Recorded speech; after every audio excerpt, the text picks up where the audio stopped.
Good morning. It's 9:30 here, well, 9:32 here in the East Coast. I'm just going to check in to make sure it's working on all fronts. I know we had some potential issues going live for LinkedIn. So I see 3 people here are waiting, and give me one moment.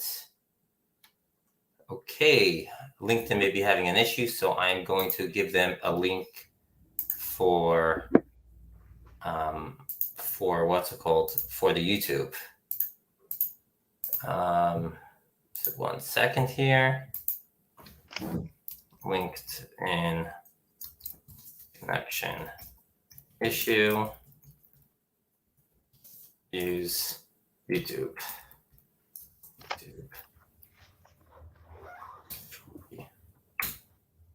Okay, I put it on the comments and hopefully that works. It's still waiting for the broadcast. There was an issue connecting with LinkedIn. Oh, there we go.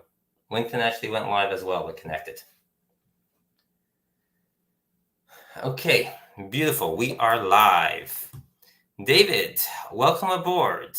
Welcome to a phenomenal day. We had Ken Larson last week, which was phenomenal. And I think this time we're going to get a little bit more in depth. And I just silenced my phone so that we can try to hear each other instead of other people interrupting.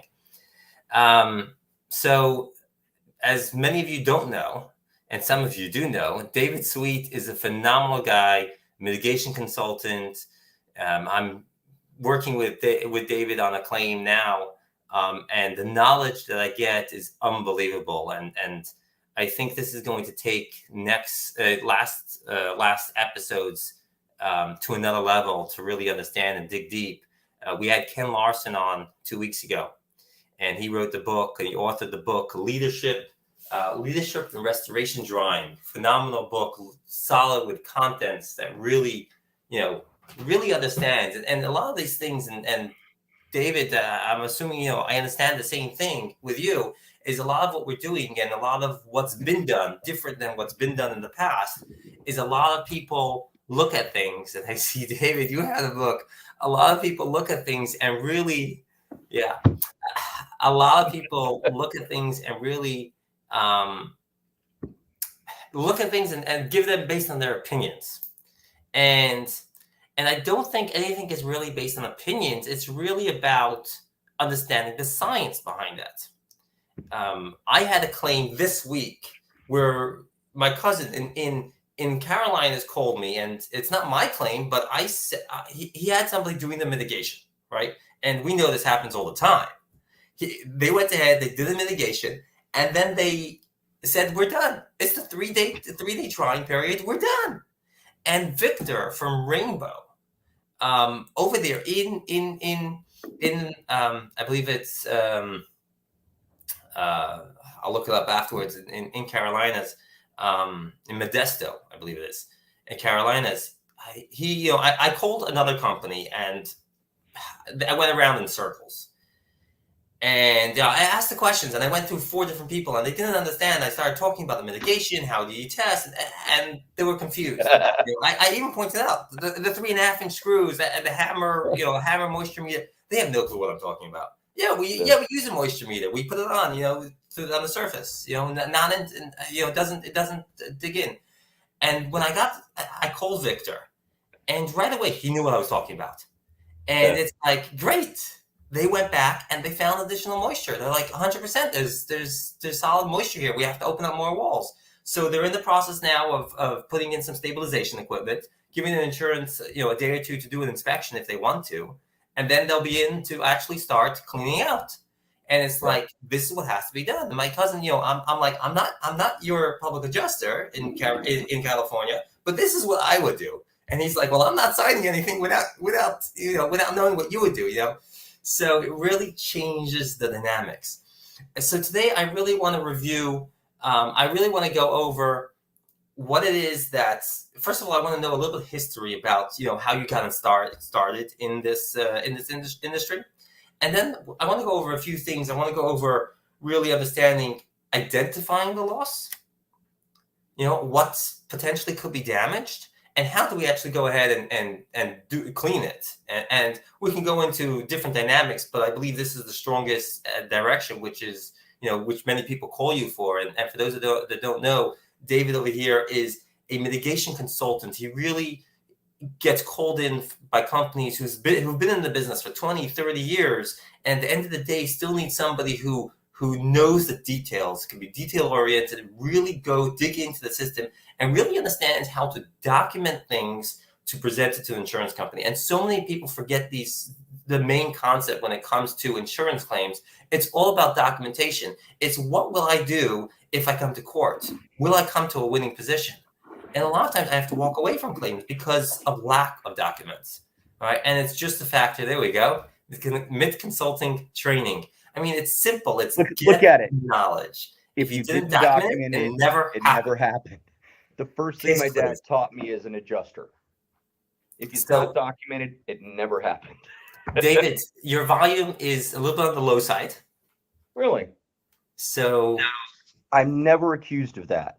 I don't know. Is that any better there? It's a little bit better. So I don't know if I can increase the volume. I think you're going to have to, because I don't think I can on my side. Edit mic settings. Let's see if I can do that. Let's see if I can automatically. Okay, you want to talk again? Check 1, 2, 3, 4. Okay. My mic volume is all the way up.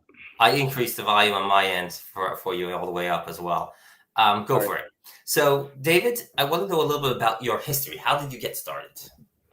Alrighty. Well, actually, when I came out of college, all the way through college and up to about the first 3 years after college, I was actually in the investment banking field. I did mergers and acquisitions. We brought several hotel casinos. The investment banking group I was working with brought them to market. We took Eckerd's public, and then we took it private, and then we took it public again. So my background is actually financial, which gives me a different perspective. Don't get me wrong. It's not that I don't have the building background. My dad and I flipped houses when I was a kid. So I probably had more building experience at 16 than most people did. We were 10 houses in. I mean, I can't imagine what he did with me besides try to keep me from killing myself on builds when I was like 6 or 7 or 8, running around with a hammer trying to kill someone or something. But my goal originally was to be an investment banker, and I did it for several years. And then at some point had a little bit of a break.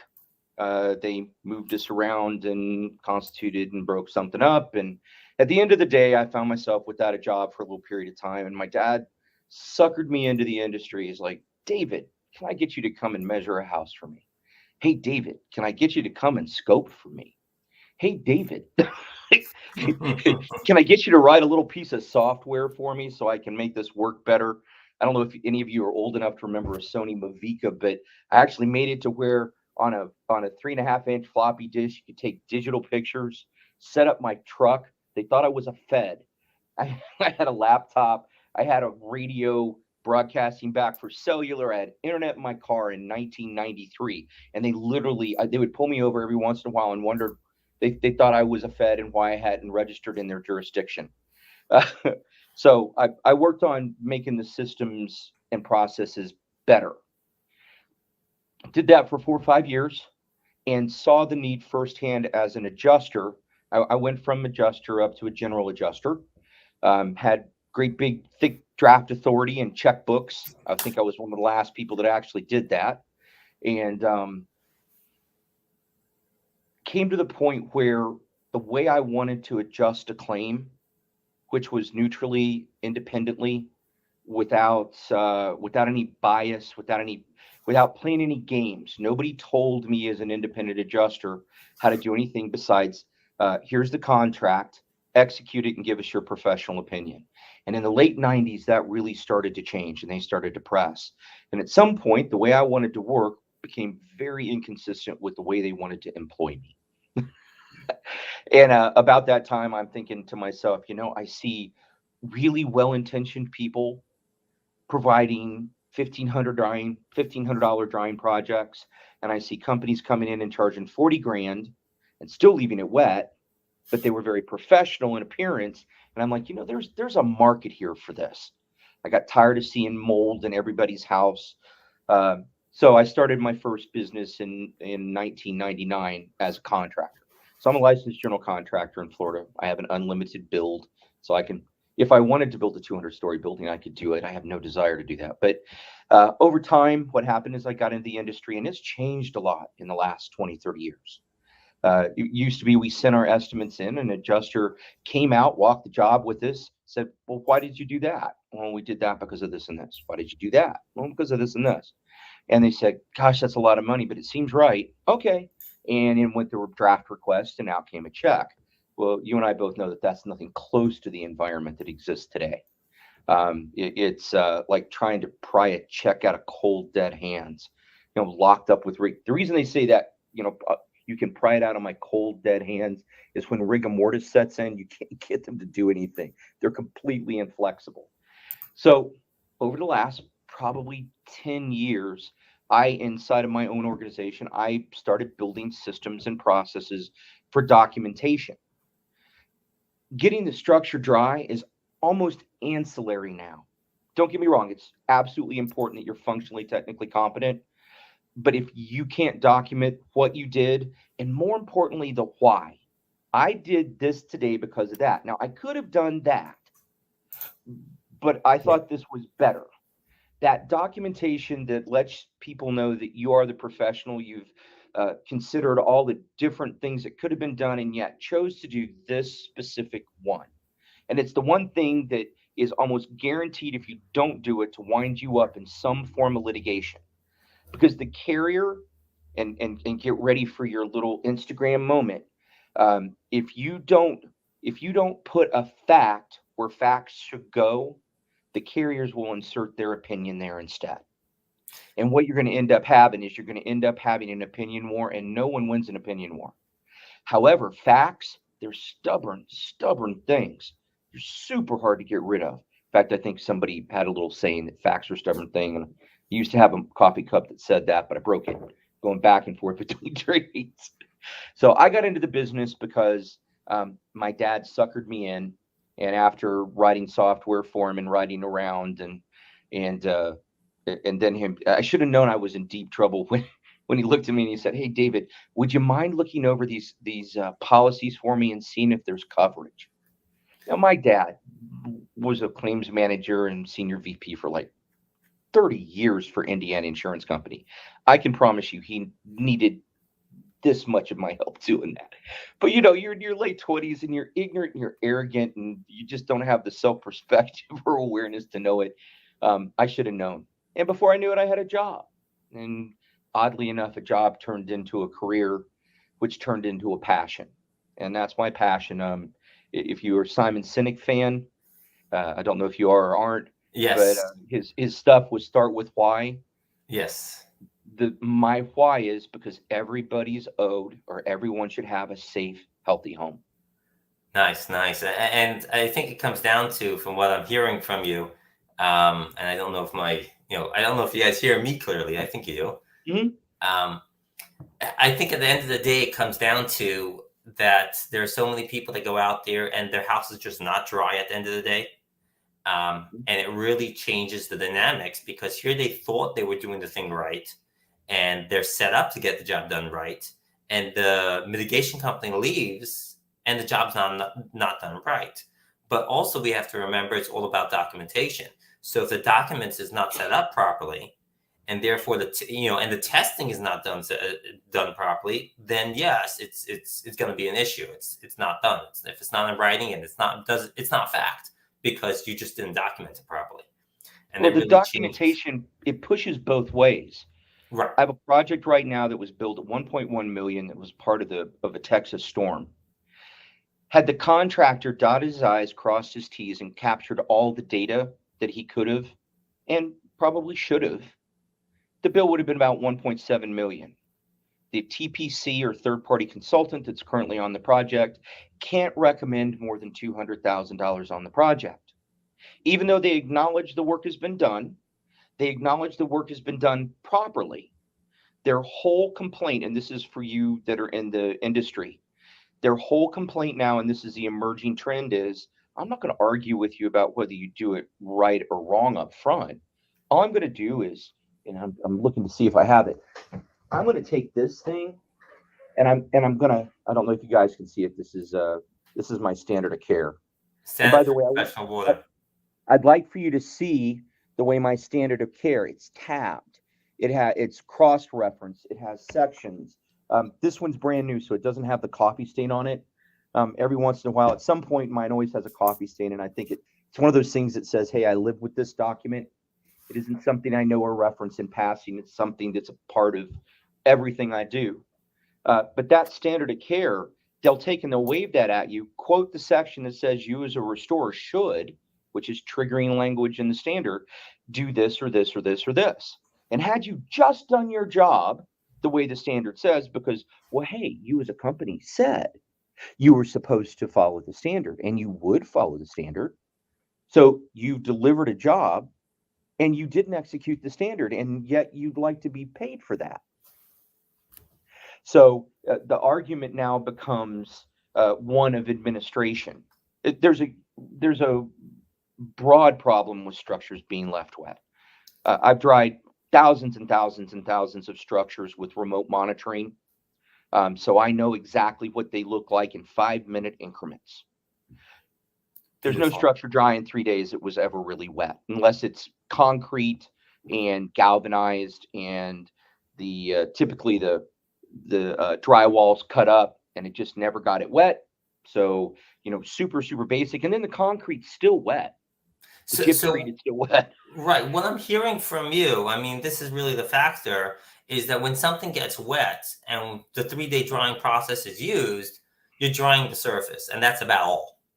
If that, more often than not, believe it or not, what you're doing is you're drying all the water that went into the rest of the building. See, we think that it gets wet physically, right? Liquid phase water. Well, that liquid phase water, it doesn't stay liquid phase. It begins to evaporate. When it evaporates, it increases the vapor pressure in the air.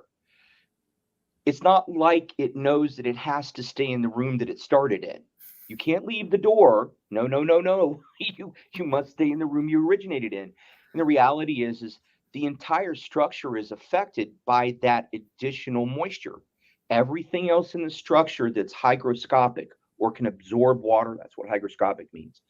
Every other structure, thing in the structure has that. So when you start to dry, guess what you dry first? You dry all the water vapor that's been pumped into the rest of the hygroscopic materials. What's really going on in your materials that are wet is after you extract, that water is moving around, reapportioning, and equalizing out in the material. So it looks like you get a drop in the equilibrium moisture content of the wood, when in reality, all you had was a whole lot of water at the ends, evening out through the remainder of the material, giving you a lower reading. You haven't dried a thing. You've just reapportioned it. So David, I'm a layman, and I like trying to use lay terminology whenever I'm dealing with the public, because a lot of the public doesn't know these high words. But from what I'm hearing from you is that when the thing is dry, at the end of the day, you're drying along the full surface. It's the whole place is drying, quote unquote, because of temperature, and it's just allowing some of it to evaporate kind of evenly. And so therefore it may go low enough that the readings are not catching it, but that's really the surface, or potentially the surface, versus inside it's still above and beyond the above and beyond that moisture level. And so really the next day already, that surface is going to be wet again, because once again, it's evening out. And that's really what, at the end of the day, what we do. Everything is evening itself out. Is that correct? Close. Everything in nature seeks equilibrium. So if I wet water on two ends of a 2x4, because that's where it absorbs the water into the capillaries in the wood, it can be very, very wet at the end. But if I take that water and I spread it out over an 8 or a 10-foot 2x4, it's the same amount of water, but the moisture content will read lower because it's not bunched in the ends, it's across the remainder of it. And if you're being paid to dry a structure, you haven't dried a structure. You just let the moisture reappropriate. What I was talking about with the water vapor is that you have a water damage in your kitchen. That evaporated water absorbs into the drywall in your dining room. It absorbs into your wood furniture. It absorbs into your contents. And when you start to dry, the dehumidifiers remove moisture from the air. And as they do, they lower the vapor pressure. And at some point, the vapor pressure in all your walls and contents and everything, it's willing to give that up before it's willing to give up the moisture that's actually in the materials. The moisture in the materials are water, liquid phase water. All right. Hold on. And I know you're going to kill me here, but in order to evaporate liquid phase water, you have to make it go from liquid to vapor first. You have to add energy to it, like when you're boiling a pot. In order to get it to go from liquid to vapor, energy has to go in the form of heat. So, in order to evaporate the water out of those building materials, you have to add a lot of energy into it. The water vapor that's just in all of the rest of your things, it's ready to leave immediately. So, in the first 3 days, what I typically see is you just are removing the water from the remainder of the materials. The Basically, average, that easy release materials, that conductive materials. the things that aren't even in the location of the actual physical water loss, where your liquid phase water is. So So we have the 3 days concept. in, you can start to evaporate more of the water from the materials. And then we get into what you were talking about. Then the surface becomes dry, but the inside of the material is still wet. So we have the concept. The water goes towards the gravity, right? The water is gravity pulled. It'll go downwards no matter what It happens. can be, yeah, in liquid phase. Yeah. And really, I would love to go back to understanding, the causation of loss.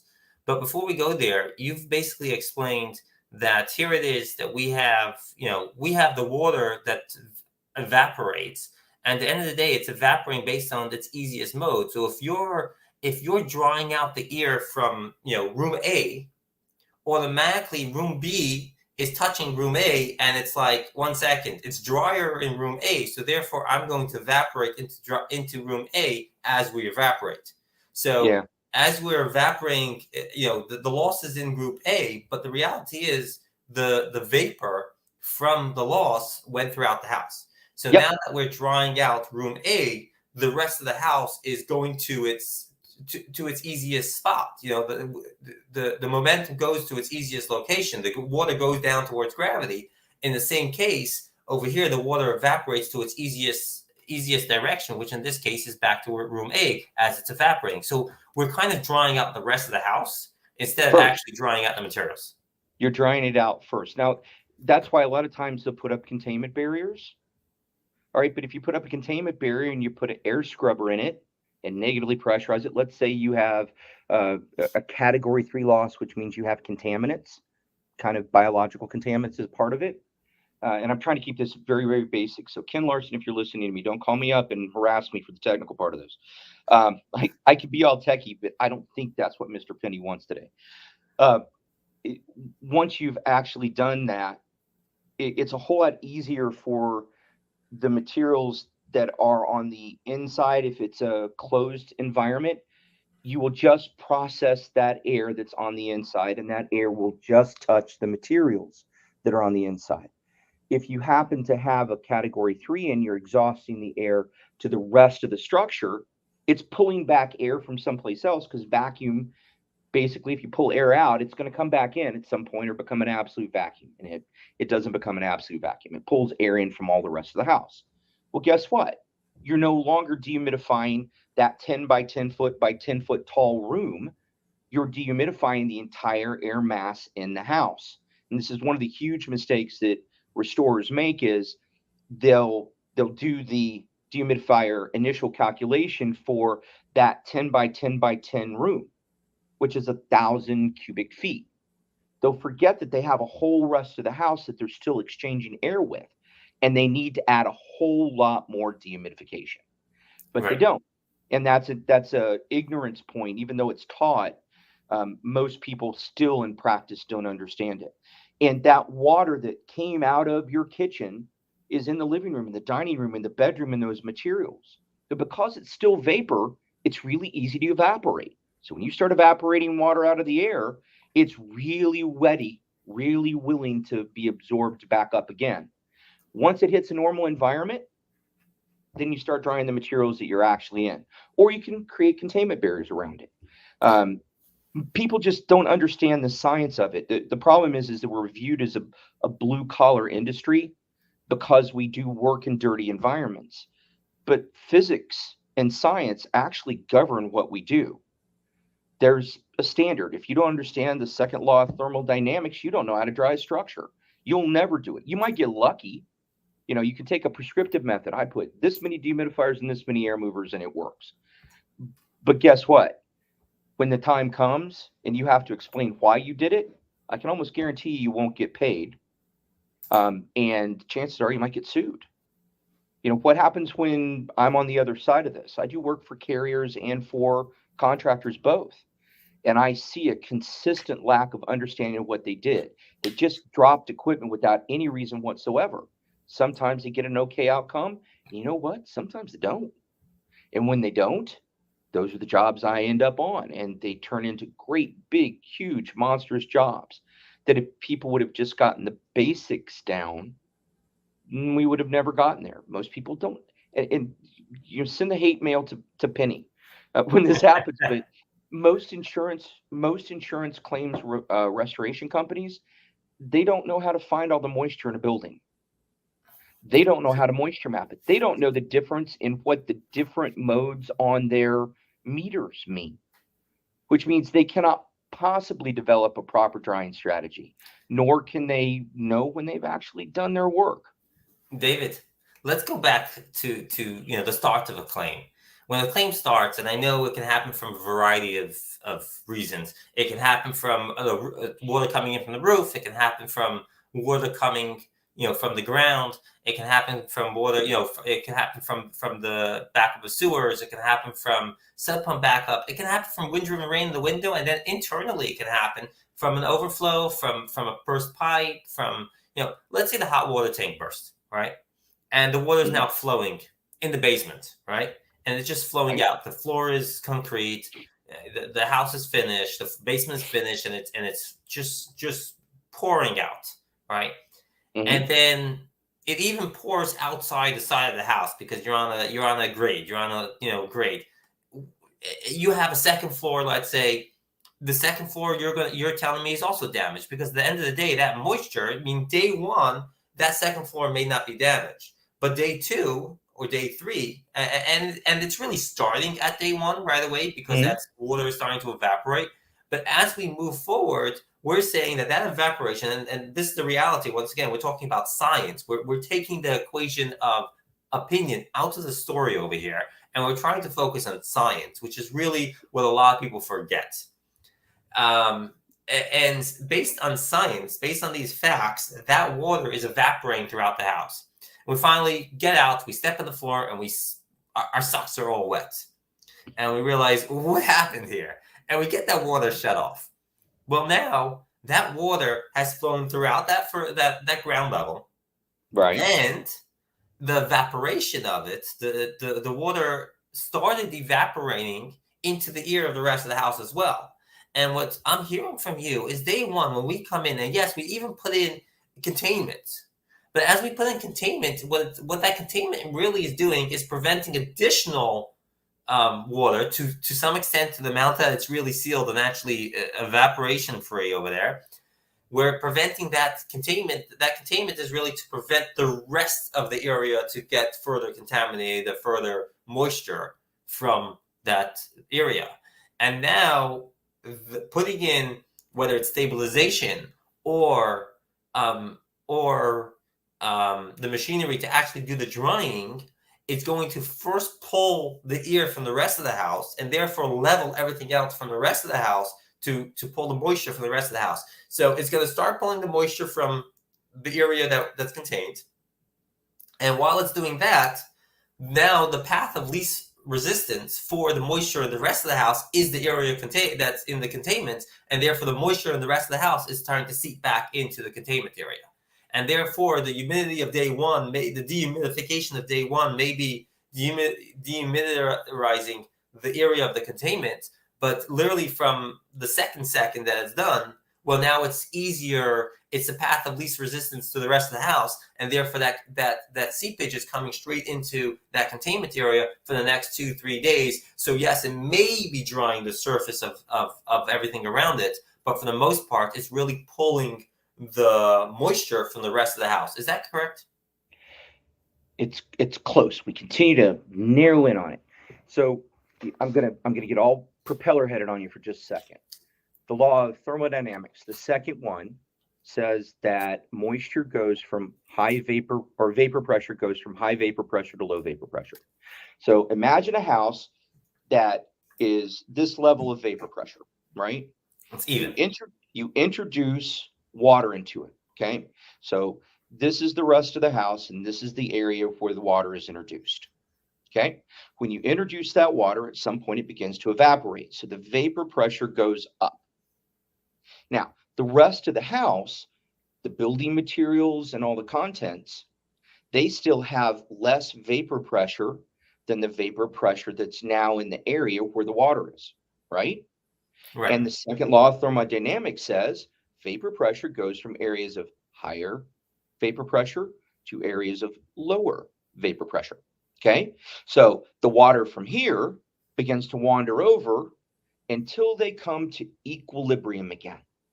Okay. Yes. Now, when we introduce dehumidification, the first thing we do is begin to dry air. Now, remember, drying air doesn't mean you're drying building materials. It means you're drying air. All right. So when you turn a dehumidifier on, it doesn't go lick the water off of the wet materials. It begins to absorb the water vapor here. And guess what happens? All the water vapor over here, all right, it's not liquid phase water. So what does it want to do? Water vapor wants to go from areas of higher vapor pressure to areas of lower vapor pressure. So it starts coming out of the building materials in the rest of the build until it hits equilibrium. And as we go lower and lower in our vapor pressure in our wet area, it sucks more and more of the water vapor that was added out or added when it got wet from the rest of the structure, until at some point it finds its normal equilibrium moisture content, and it kind of stays pretty similar. And we continue to dry in these other areas. The first thing that gets dried is the air. Until the air gets dry, what happens is that dry air coming into contact with the building material will take and absorb or wick or cause by initially in a loss air movement in the air movers that they put on, move over the top of the surface, all right, and they make it easier for the water to evaporate from the surface. But at some point, all the water is evaporated from all the surfaces. Doesn't mean the whole building's dry yet, and this is what people lose. They think that once they can't see water, that the rest of the building materials that you can't see are actually dry. And the reality is they probably aren't. This is where the moisture meter that they use makes a difference. One moisture meter that they run around with, it's a non-penetrating meter. You'll see them move it around. It doesn't do any damage. Goes about 1/2 of an inch and averages a reading. So for the first 1/2 inch, and I had my 2x4 with me today. I got it packed away for a training trip. But if you have a 2x4 that's 3.5 inches wide, right? And you only measure the first 1/2 an inch, and then you average it. If the surface is dry because we're 3 or 4 days in and you can't see any water, therefore it must be dry, right? If you put a meter on it, all right, the top of it may be 10% moisture content. 1/2 an inch in, it could be 30. 10 and 30 is 40, divided by 2 is 20. What does the meter say? 20. 20. What have we just really measured? We measured the first 1/2 of an inch. All right. Do we know anything about the rest of that piece of wood? Nope. Nope, not a dang thing. So it can be saturated. And by the way, it is. Materials dry from the outside in. That's why the kind of material or the kind of meters that you use And the screws that we told you about, we suggested that they go out and that they find those wood pieces and those assemblies and use screws, because what that screw does is it gets a reading all the way through the material. So if the material is 4.5 inches thick and you have a 3.5 inch screw in it, I can find my moisture all the way through the entirety between those two probes. Very different technologies. And you have to realize that most of these companies, they're not evil. They really aren't. They were trained with a particular practice to do something. And I tell my classes this routinely. If I never told you there was a non or a penetrating moisture meter, if you really didn't know that, or if I just told you there was one and it only had pins that are about this long in them, little short pins that are meant to take a reading right at the surface, and you didn't know that that didn't mean that you surveyed the entire width of that 2x4, you'd never know any different. Right. You take a reading and you would think it's dry. You wouldn't know. So as a trainer, if I teach you that and I don't teach you about screws and I don't show you, hey, if you put the meter here, it gives you one reading and it's dry. And if you put it here, it gives you another reading and it may be dry. But if you use the screws, it's saturated still. And all that water, once you close it back up behind the wall and rebuild, takes and creates all kinds of additional issues. Sometimes it creates mold, sometimes it doesn't. But the problem is this standard says that your job is to return the structure to its pre-loss moisture content.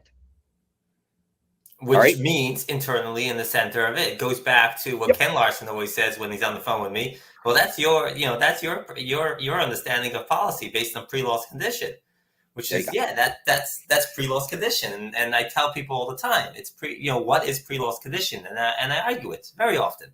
And what I'm hearing from you as well when it comes to, we use metal screws if you're going to test it properly. Mm-hmm. And once again, certain areas you're going to test with the moisture reading, I understand. But at the end of the job, from what I'm understanding, at the end of the day, after that 2-3 day process has gone through, it's find those points of lowest path of resistance of where that water seeped and go ahead and test it thoroughly with the 3-inch screws. 3.5-inch screws. In reality, you should start there.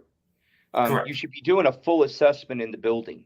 It's not unusual to have 10, 15 monitor points in a room, even though you might only take readings at the wettest location until that dries. And then you go back and you clear the other 14 until the next one dries. And then you clear the other 13 until that dries. And then you clear it till 12 until eventually all the building materials in the room are back to a normal equilibrium moisture content for the structure. This is what should be happening, and it's not what occurs. Right. So basically, going back to what we said before, the ear is going to evaporate first, and as we're evaporating the ear, as we're drying the ear in the containment area, the rest of the ear in the house it's trying to find its equilibrium. It's trying to find that spot. So even though potentially a surface is drying, but it's really not drying because it's pulling from the rest of the house before it even penetrates into the surface. So it's drying the ear, and that ear is trying to find its equilibrium. It's trying to find its lowest path of resistance, which means it's coming into that room, and the entire ear is low. The moisture in the ear is lowering before it's actually drying the materials. Yeah, at some point, as we continue to lower our vapor pressure in our air, all right, we're also doing something else at the same time. If you've ever had a water loss, you'll know that it gets hot. The dehumidifiers put out heat. That heat, remember I told you that in order to dry a material, you have to make the liquid phase water go from liquid to vapor before it can be removed. You cannot evaporate liquid phase water effectively. It's all water vapor. So you're making it hotter, hotter, hotter. When you make it hotter, what I want you to realize is here's the ambient environment in the room, and here's the material, right? The hotter you make the material, the water in the material, the greater the vapor pressure is. So you're adding energy, making it go from liquid to vapor, right? And then you're adding more energy and making the vapor pressure higher and higher and higher. And at some point, the vapor pressure in the room is less than the vapor pressure in the material. Hot dog. Now we have a drying force. Now the laws of physics induce the water to come out of your wet, warm building materials into the ambient environment. But you got to keep the dehumidification going, because that's the other part of it. You can heat it up and increase the vapor pressure a ton, but if you don't have dehumidification, what ends up happening is every time you add heat, you just heat the water in the air as well, and they're at equilibrium. Still, the dehumidifier takes and removes the vapor pressure, and the wider you can make this sucker go, the greater drying force you have. Ken calls it a delta vapor pressure, or a grain, well, you can express it as a grain depression. But the bottom line is that your restore should talk to you like this. They should be able to record your data, your information like this. Because when the time comes for the file to be reviewed, never ever has an insurance company ever thought an estimate is correct. Ever. They don't even think that their in-house captive water damage companies' estimates are correct. There's entire systems and companies set up to do nothing besides check and make sure that they like the bill. They're called TPAs and TPCs. So you have this entire environment where nobody really trusts it. And the worst part about it is nobody really understands it, Penny. If we all talked in the scientific terms and followed the standard, all right, I've had 500 files that have gone into litigation for myself or my clients that have followed the standard of care the way they're supposed to. Every single one of them has wound up in either a settlement early before trial or a jury verdict for them. And it's not that you want to be inclined towards litigation. It's that you have to do your job right for your client because you're contractually obligated to it, and you should be a decent human being on top of it. Right. I should not be a cold-hearted capitalist. I call it compassionate conservatism and capitalism. Do the right thing. At some point, you're going to have to stand before God or somebody and look yourself in the mirror and sleep at night.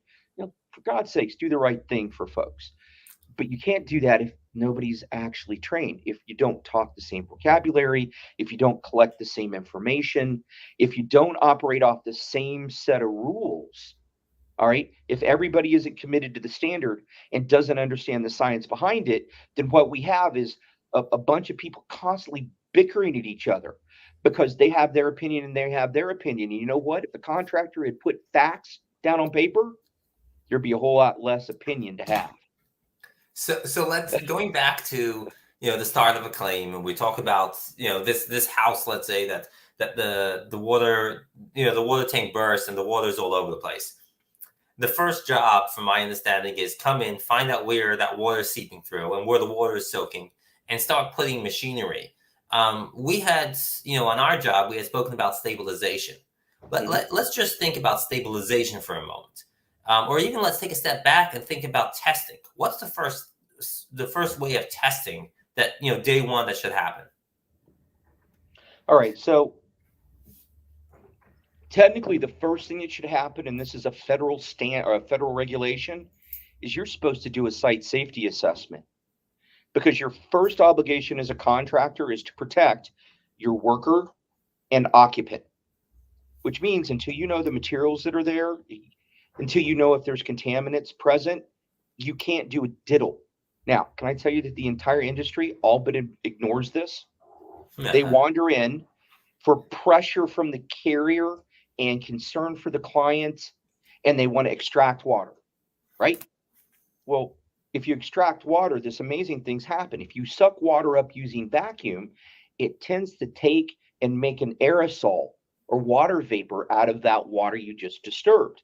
And we talked about the fact that water vapor goes from areas of higher to lower concentration, right? So come in, turn on your vacuum to extract, and even if you have a truck mount outside, it still creates all kinds of water and wind turbulence around it, which means it releases whatever's in that water.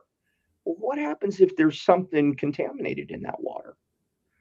Let's say there's E. coli or fecal coliform, or gram-positive or negative, or enterobacter. Let's say there's all kinds of stuff that happens and is present in houses when we have backups and leaks. Don't forget, air conditioners mostly in commercial areas, produce and breed Legionella. There's all kinds of stuff that's really not healthy for a human being. So we have this entire environment where the culture is, and people's expectation is, rush in, suck water, pull out all the wet materials. When in reality, the standard of care says first follow all federal and state regulations. All federal and state regulations mean come in and do your assessments. All right. Do you have mold? Do you have bacteria? Do you have asbestos? Do you have lead? Do you have silica? Will the removal of those materials produce nuisance dust? These are all federally regulated known hazards. And everybody is like, are you old enough to remember the little monkeys on the totem pole? So hear no evil, speak no evil, see no evil, kind of thing. I'm a young kid born in '87. Oh, crap! I've I think I've dated myself. They used to have little monkeys on a totem pole, and one would be "Speak no evil, hear no evil, see no evil." Uh, but anyway, everyone kind of, because of the culture and a lack of education, and because they don't want to fight with a carrier often. If you delay at all, and this is answering your stabilization question, if you delay at all, somebody wants to argue with you, unless, of course, you happen to publish to them, and this is the documentation part that everybody's missing. If you'll publish to them, we went ahead and we use a device called an ATP that measures for hygiene. For all you use an ATP out there, guys, unless you use a special test, it doesn't measure for anything besides the presence of adenosine triphosphate, which means it's a hygiene detector. That's all. It's a down and dirty. Do I need to set up a containment before I start sucking water out and cleaning the air because I don't want to cross contaminate the whole house? That's where it starts for us. Okay. Not saying you should stop there. If you see there's an issue, then you probably should isolate the area off and then bring in an industrial hygienist to test and sample. Because, guys, I'm going to reverse you back to here. I'm pretty sure it's right there. If you don't document it, it never happened. All right. And what that really means is that everybody will be okay up front, but when it comes time to pay the bill in the end, they're going to be like, well, it could have been contaminated, but did you check? Was it really? Now, come on now. You know, you wouldn't charge us 3 times the amount to extract category 3 water when it's really 1. We know you wouldn't do that. But it'd be great if you had a little documentation to show us. I have entire projects that the price of dealing with hazardous materials is anywhere from a third to a half more expensive, because the nature of containments and negative pressure and PPE on people, they work slower. It's hot, miserable work, so it's much more expensive to do. So you could understand why a carrier would be very reasonably concerned with you charging them for hazard-based work if you can't prove to them that it was hazard-based work. But now we have the problem. Everybody up front's like, rush in, tear everything out, and then decide if there's a problem. Well, if you rush in, tear everything out, where did all the contaminants go? Everywhere else. It's not here. Yeah. Well, and now, God help the restoration contractor if insurance companies ever figure out that the contamination may have been caused by the demo they did when they rushed in and extracted water and demoed materials. Now all that damage is the contractor's fault. And if you can't prove it wasn't yours, at some point somebody's going to ask you for it. Guess who's going to be responsible, and guess whose GL is going to be activated? And that'd be yours. So we have an entire culture that wants us to rush in, but we have a standard of care that says check for all known hazards. And then once you've done that, make sure you know where all your water is. All right, do your full moisture mapping. So once we've done our hazard assessments, I didn't forget the question. Once we've done those hazard assessments, we can now responsibly extract water. Once we've extracted that water, we're going to moisture map the entire structure, because until we know where all the water went, we have absolutely no idea of where to look, for example. Where did it all go? And there's references in the standards for this. Your contractor should possess the skill. Right up in the front of this, it says that in order to become competent and to maintain your competency in this industry, and this is an industry consensus document, that you have to understand this. You cannot be competent by the definition of this if you don't get it. If I look up and I look inside of this book, it tells me 12.3.7, pockets of saturation. And I, by the way, you see all these little tabby tabs? I show my clients what they should expect from me as a contractor, what they should expect the carrier to allow them to do, because it's standard-based work. And here's a secret for you. The insurance companies make their contractors sign an agreement that says they'll follow the standard of care. Now, if you don't know what the standard of care is, you can't possibly follow it. And that's where we kind of run into a little bit of a problem, right? But that's what they said. That's what they're supposed to do. So 12.3.7 says restorers should. That means in order to follow the standard, restorers should open assemblies, walls, stairs, flooring, base areas. That means wall cavities, voids, areas underneath your steps and stairs, built-ins, which means cabinets. Your contractor should be looking until he finds the edge of the water, and just because he gets to a cabinet doesn't mean he should stop. Now, does the insurance company want the toe kick of that removed or holes drilled through for inspection? No. But is that the standard? Yeah. So what you're saying is, if a water seeped underneath the cabinet, that toe kick has to be removed. Period. No question asked. I don't care if it tells me that the toe kick is dry or not. We know it was wet. That toe kick has to come out according to the standard, because it was wet to one point, and therefore the possibility of seepage going through it is high. So here's how we respond to this. If you happen to be a restorer listening, or if you're an insured wanting to know what should be done. I mean, I have an entire onboarding system for contractors, and we're getting ready to private label it for insureds that show what you're supposed to do. So I have it open on my other screen. That's why I'm looking the opposite direction. And there's a section here that says, find the full extent of my water damage. And I just read you the section about pockets of saturation, but there's a more direct one for cabinets. 16.3.18, cabinets attached and built-ins. Restorers should, in order to meet the standard, identify and eliminate moisture migration below or behind cabinets or fixtures. A complete inspection may require drilling holes, evaluating levels of moisture, whether the drying is appropriate. When removal is necessary, do it up front. So you're supposed to be looking underneath it. The next one down is engineered and laminate floors. Regardless of the category of water, whether it's a clean or a gray or a black water, if flooring swells, it's unrestorable. Well, that's handy to know. Restorers should. If flooring swells, it's Now hold it. Be careful now. This is engineered and laminate floor. I call this was wood. All right. At some point, it was wood. Solid hardwood floors can be dried, but the question is, can they be decontaminated? From your perspective, and remember, it's hard for me to remember. I'm not an adjuster sometimes.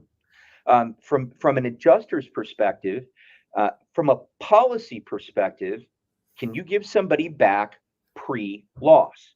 So if I have poopy water and a little bitty bit floats by, you guys know what I mean when I say that, that water goes into that material. Can I dry it? Can I return it to its normal profile? Will it still be functional? Yes. But the question is, from a policy standpoint, all right, and from a standard standpoint, can I clean and sanitize it? Not just can I make the surface that people touch clean. Can I make the underside clean? Can I make the underside clean without removing it? Can I make the underside dry without removing it? Can I know whether or not there's water underneath it without doing some level of damage by sticking screws or a probe in it? No. Now, I get why an insurance company doesn't want to have the very expensive at 10 to, I think the clear vertical grain heart pine that I have in my house is, oh my God, $75 a square foot, because they have to dredge it off the bottom of a lake because it doesn't exist anymore in nature. We cut all the trees down, right? I can understand why they would really, really not want to pay for that. At the same time, their policy, and you can speak to this, I'm not an adjuster anymore. I do not hold an adjuster's license. I didn't sleep at Holiday Inn. Therefore, I am not giving adjusting advice. This is not the unlicensed practice of public adjusting, and I'm not an attorney. Everyone got that? All right. If you continue to listen on, can you tell I do legal work all the time? You've accepted these terms and conditions and agree with it. Hold me harmless. All right. So as we continue on, guys, I got news for you.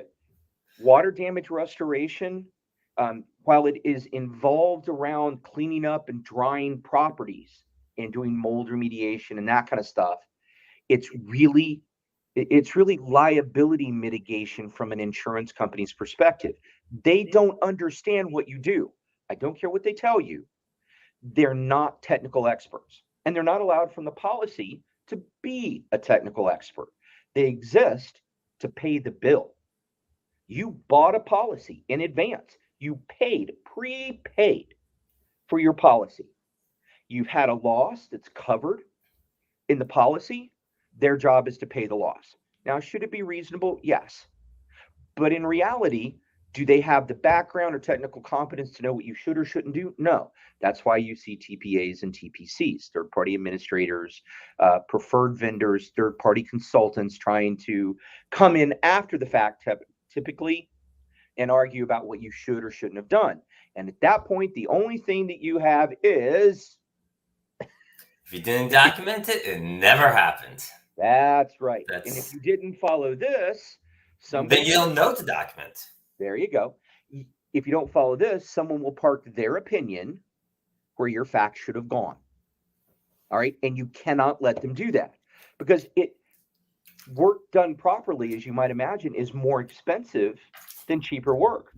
And if half the people in the industry are doing $3,000 of work on a $30,000 job, all right, and you do $30,000 of work on a $30,000 job, you aren't a crook because you did 30 grand of work on a $30,000 job.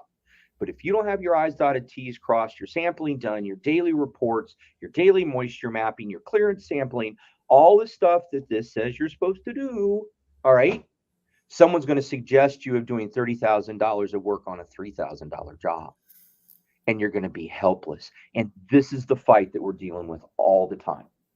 This is the constant argument.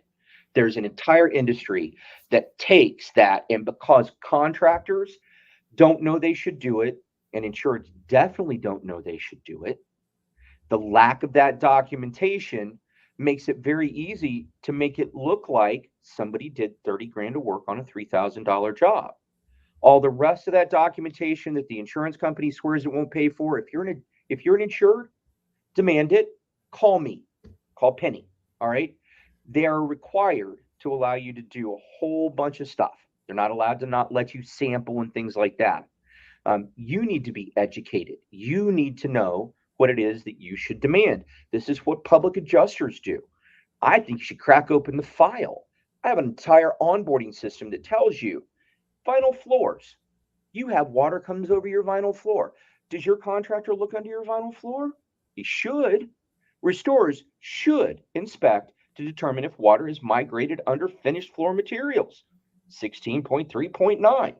If you know that as a PA, if you know that as an insured, when your contractor doesn't do it, you should be concerned. That should be a red flag moment for you. The problem is that we have the blind leading the blind. All right.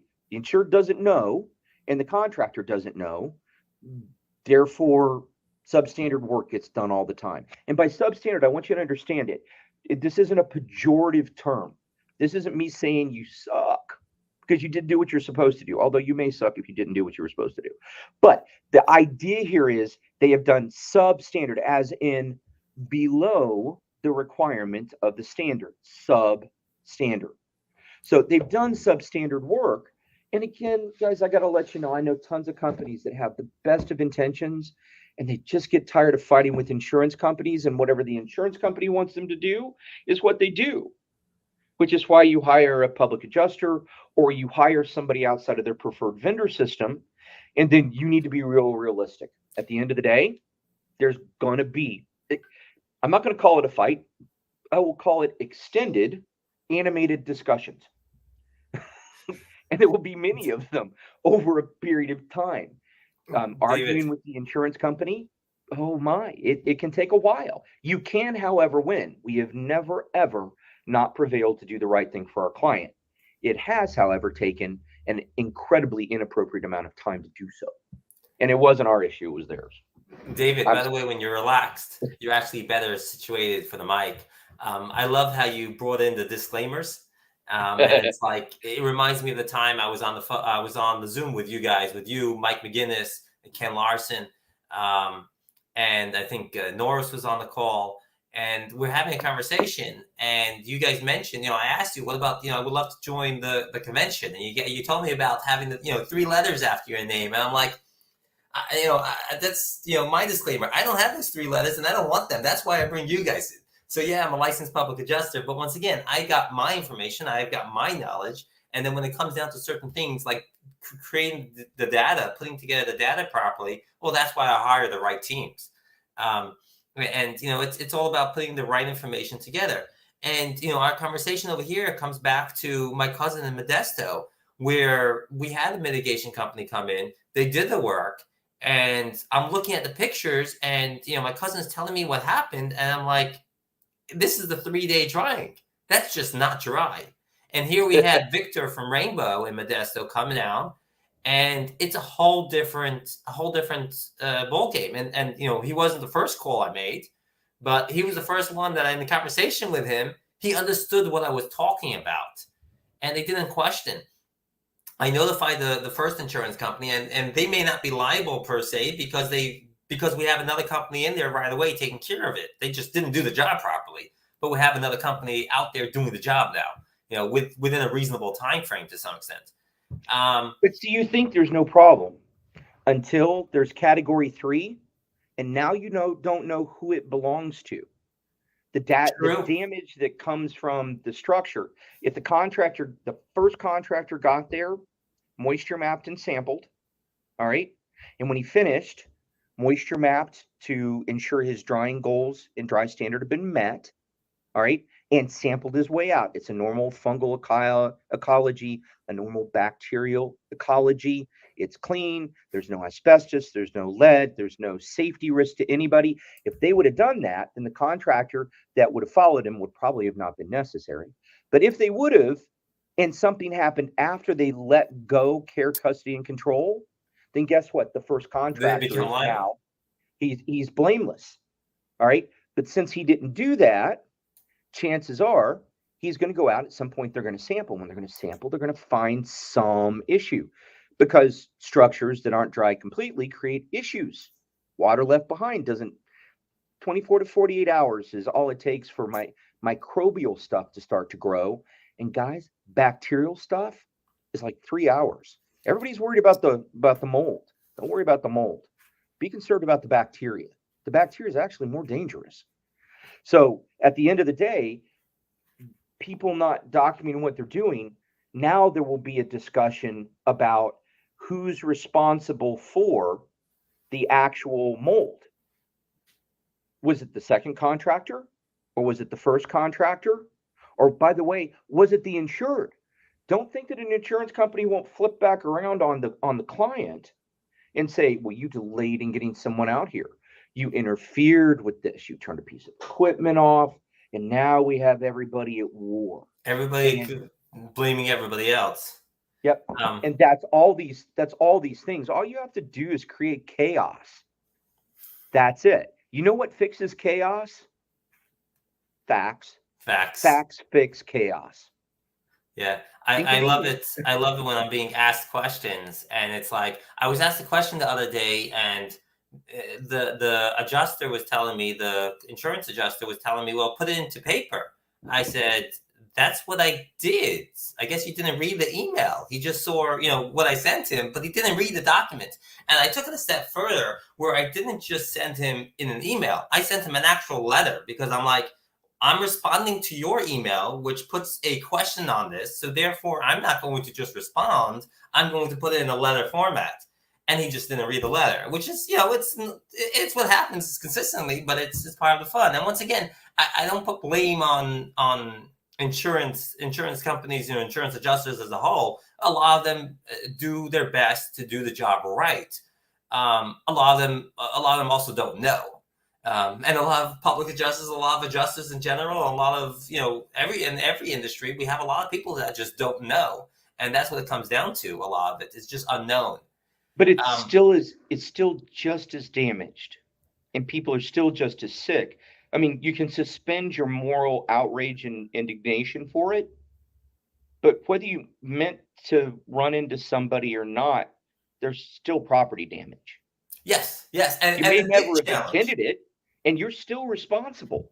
If you go too fast and the road's slick in front of you and you T-bone somebody in an intersection, you may be completely blameless from intent, Right. but you're completely responsible for the damage.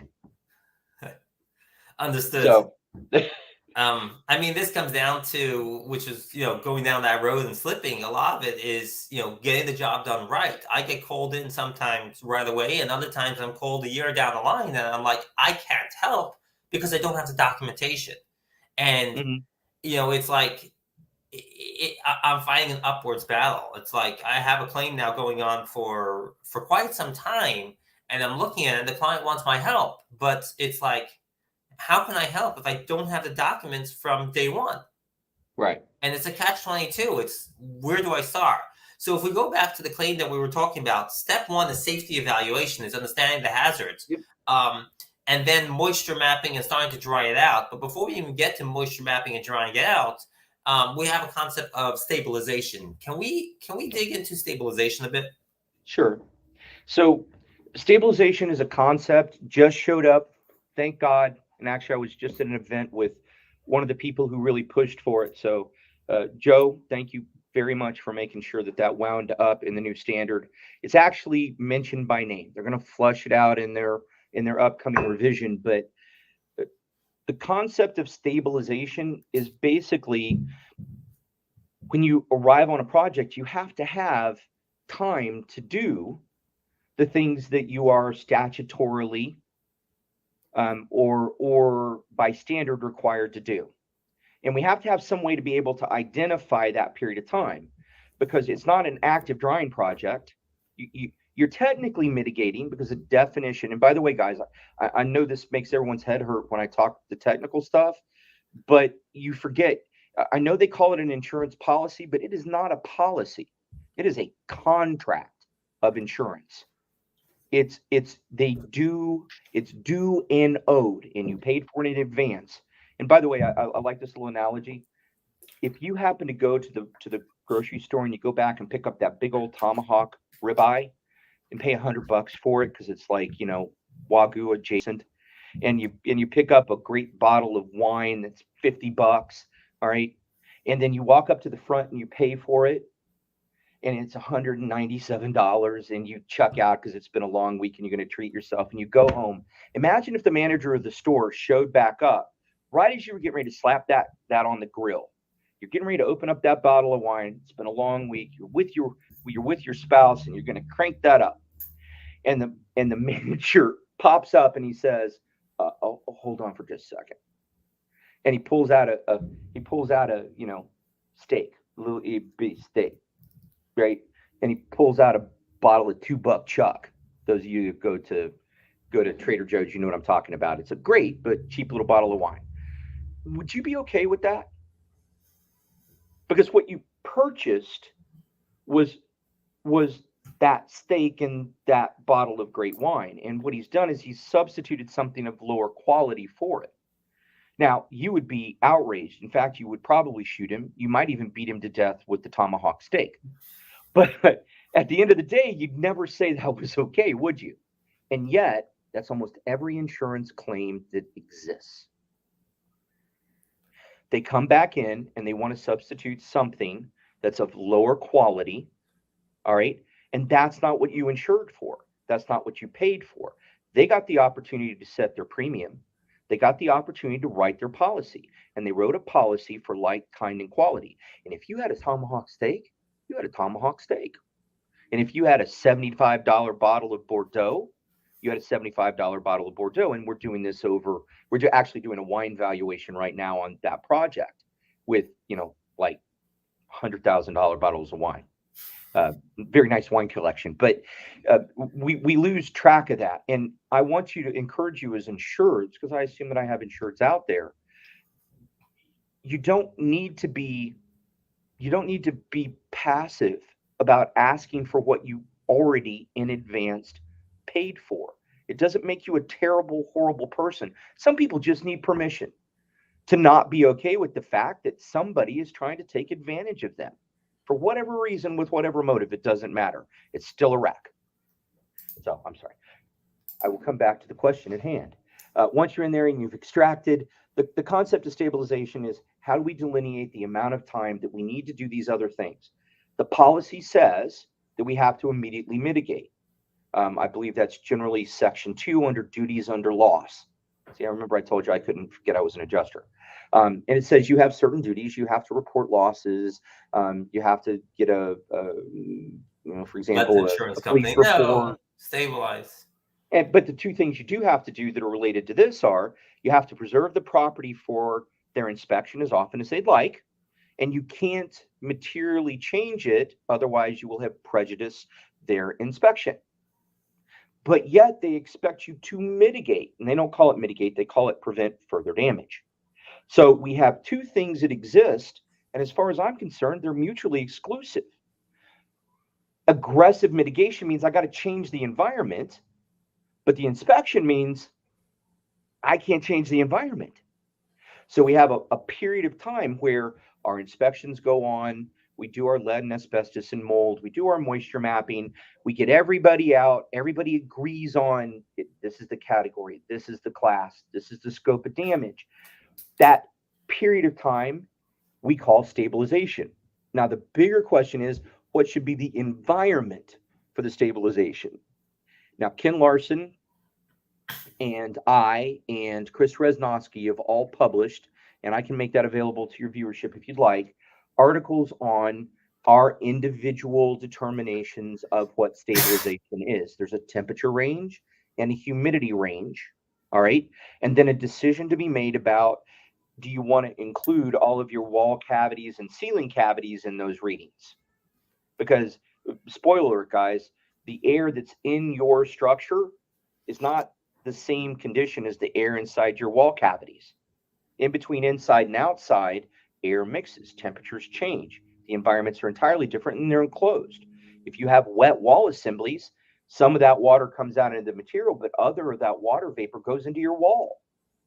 So do you want us to measure the moisture content or the relative humidity in the wall? And the reason I say relative humidity is, if you can get your relative humidity in an environment under about 55% relative humidity, chances are you can't grow mold. Now, you won't be drying, but you will be mitigating for other damages. All right, preventing further damages. So and what I'm people understanding, yeah, David, what I'm hearing from you in short is that our goal in the stabilization mode is to bring the humidity to below 55%, which will obviously still, find its equilibrium throughout the house. But so you stabilize in one location, you're recognizing you're stabilizing the whole house, but you're trying to bring the humidity below 55% so that mold or other growth issues should not occur. But you're not trying to move the air around. You're not drying. You're not bringing the humidity down to a lower percentage per se. We call that a crisis of definition. All right. Until you have the same definition, everybody can have an opinion war. So you say mitigation to an insurance company, mitigation means you're actively drying. The policy says to prevent further damage. All right. We call it mitigation. So now we have terms that don't necessarily meet definitively. So the insurance company wants you to rush in and do it. And sometimes they don't think that stabilizing an environment so all the rest of this stuff can happen is actually mitigation. So, but it really is. Stabilization is a part of mitigation. It's a necessary part, because if you don't know all these federally required things, you don't know how to protect your people. You don't know how to dry the structure. You don't even know what you're supposed to be doing until you do your assessments. So most people, we've had good adoption in the last 2 or 3 years from independent companies taking this on. The carriers tend to still really press it. But if you happen to have any Serpro, Service Master, Rainbow guys out there, I've helped a bunch of those folks be able to do a whole lot more for their clients in that particular respect. I have a way of being able to make the carrier and their service level agreements, which is the contracts that govern what they do, have to be responsive for the federal requirements. They can't And go what there I'm and say they hearing, can't. David, what I'm hearing from you right now is that it's, it's not about the mitigation company that comes out there as a whole, just because they're a national, non-national, or a private person. It's really an individual statement of, does that person know this knowledge? Right. And you can have companies, that have no clue throughout the place, but nevertheless, when I speak to, for example, Victor from Rainbow in Modesto, he actually knows his stuff. So it's not really a company whole; it's about an individual concept. And a lot of times, the other public adjusters or people on this call that are out there, or really should interview the mitigation company and just find out if they know certain things, and they know what the standard is. Going back to the standards. Hold it if I can, because you said something super important, and I want to give your people a way to define what it is. Most people assume that the person coming to your house, because you sign a contract with them, they're working for you. And in reality, they really may not be. If the insurance company has sent them, realize they did something to get on that insurance company's preferred vendor list. Now, I'm not saying that they're incompetent. I'm not saying that they're dishonest. However, if they don't follow the standard, if they don't tell you the truth, and they don't represent you as a fiduciary, and this has very specific language and requirements for in the law, a fiduciary is the highest obligation that somebody can have. And when you sign a contract with those people, unless that contract says, I'm going to do exactly what the insurance company says, they're promising to follow the standard and to protect your interest as a fiduciary. Now, if they don't do that, there's a real problem. How do you know who they really, really work for? Because lots of insurance companies won't let structures go for more than 5 days. Or if they do, they torture their client. Remember, I told you it takes typically somewhere between about 10 and 15 days to dry structure? You're not even halfway there at 5 days, and the carriers are routinely resisting. And I can understand why they are. Some of them don't understand, and some of them understand, and just they don't want to pay. And if the contractor will cooperate with that and doesn't know any better, then the contractor bears the liability, and the insurance company gets the smaller bill. And they're certainly happy with that. So ask who their carrier, are you required to do anything in particular? Are you required to not do things? Do you have a limit on how long it takes to dry a structure? If it takes 20 days, will they pay you for doing 20 days worth of work? And will you actually do 20 days of work and then fight if it's necessary? Will you do that for me as my contracted in first party privity person that is fiduciarily obligated to me? Will you do that for me? Because I'm trusting you to be the professional here. Will you do that? Because if you won't do that, then they really aren't working for you. Yeah, that fiduciary responsibility is so important that a lot of people just are not aware of it, don't understand it. And at the end of the day, you can hire somebody and they really work for the insurance company. A lot of times I speak to clients and they tell me, well, yeah, the insurance company sent a mitigation company. And sometimes I'm happy, but not always. And very often it happens that I've thrown off mitigation companies off the job and said, well, I don't like what I see. You're off, and I'll bring in another.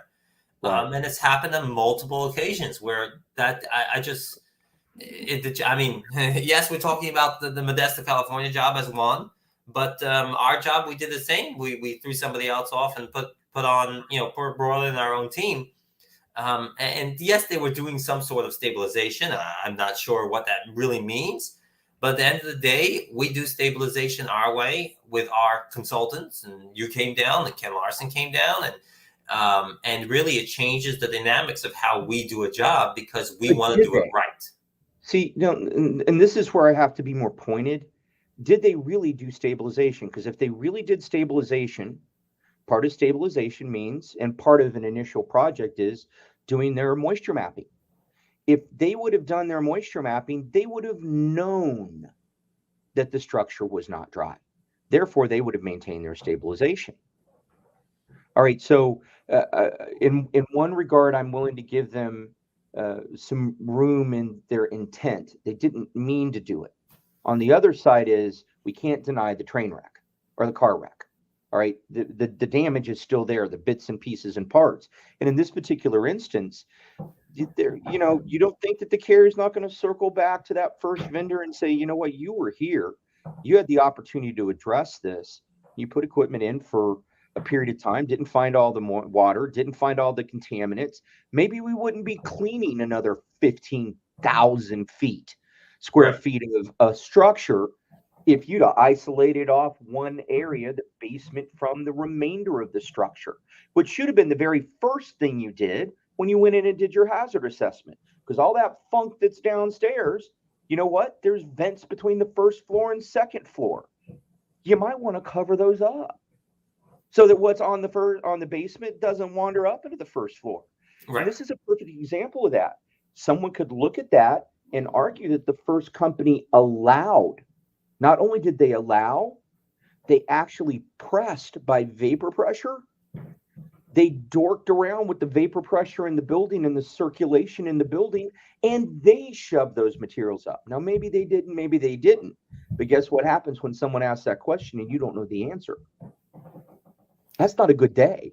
No, no, and let's move on from this claim. But at the end of the day, it's So going back to stabilization, really, starting at safety evaluation. So the first concept when we walk in safety evaluation and we're doing all these testing, we automatically start with stabilization because we want to make sure that the stabilization is preventing any of these contaminants that may or may not exist from contaminating anything else. Yep. Okay. And it lets you handle the extraction responsibly. And then my understanding is once we're done with the evaluation, then we start and we try to get approval first if we can, and we give the insurance company a opportunity. And many times we could give them months on end when it's a solid job, big job. But on the small jobs, a lot of times you give them a few days and you let them know, please evaluate it. But as a mitigation company, you don't want to get stuck on the job. So you give them a few days and then you start doing the mitigation. You start actually removing the stuff. But most importantly, if you're going to go down that route, is document. If you're not going to document, it never happens. So yes, we understand that you're giving only a few days because you don't want equipment to be staying over there, especially since the insurance company is gonna argue and not want to pay for the endless months of the equipment being there. But give the insurance company a day or two to at least tell you that they want to come inspect. I mean, the preference is obviously 10 days or something like that, but that's not always reasonable.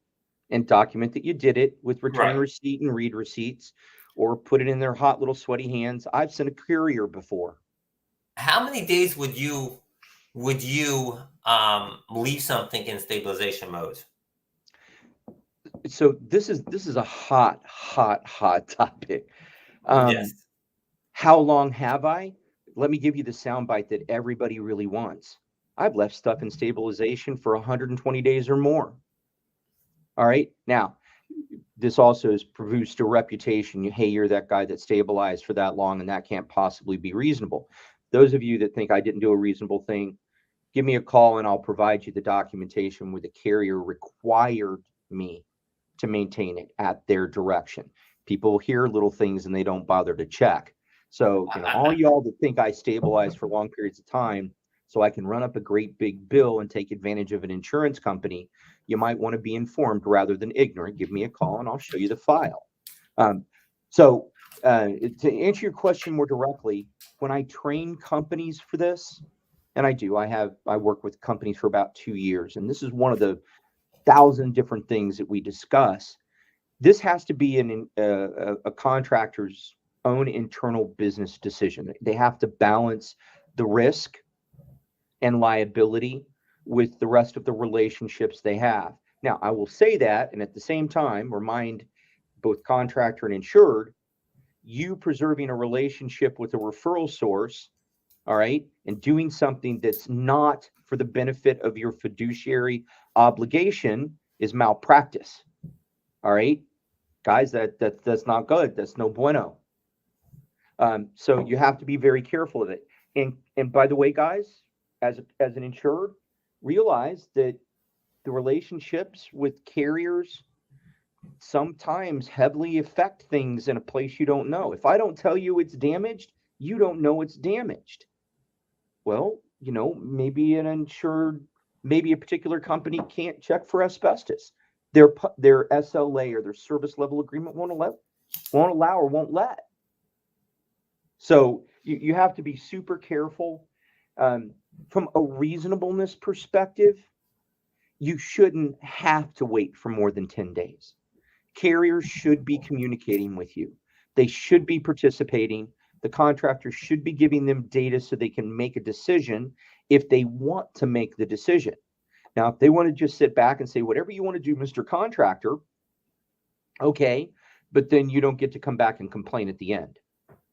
And more often than not, when they do that and say, oh, no, just do whatever you need to, I promise you, they're going to hire someone that's going to argue with you at the end, which means you better have your documentation up front, better have your little duckies in a row. And Mr. and Mrs. Insured, as you listen, this affects you too.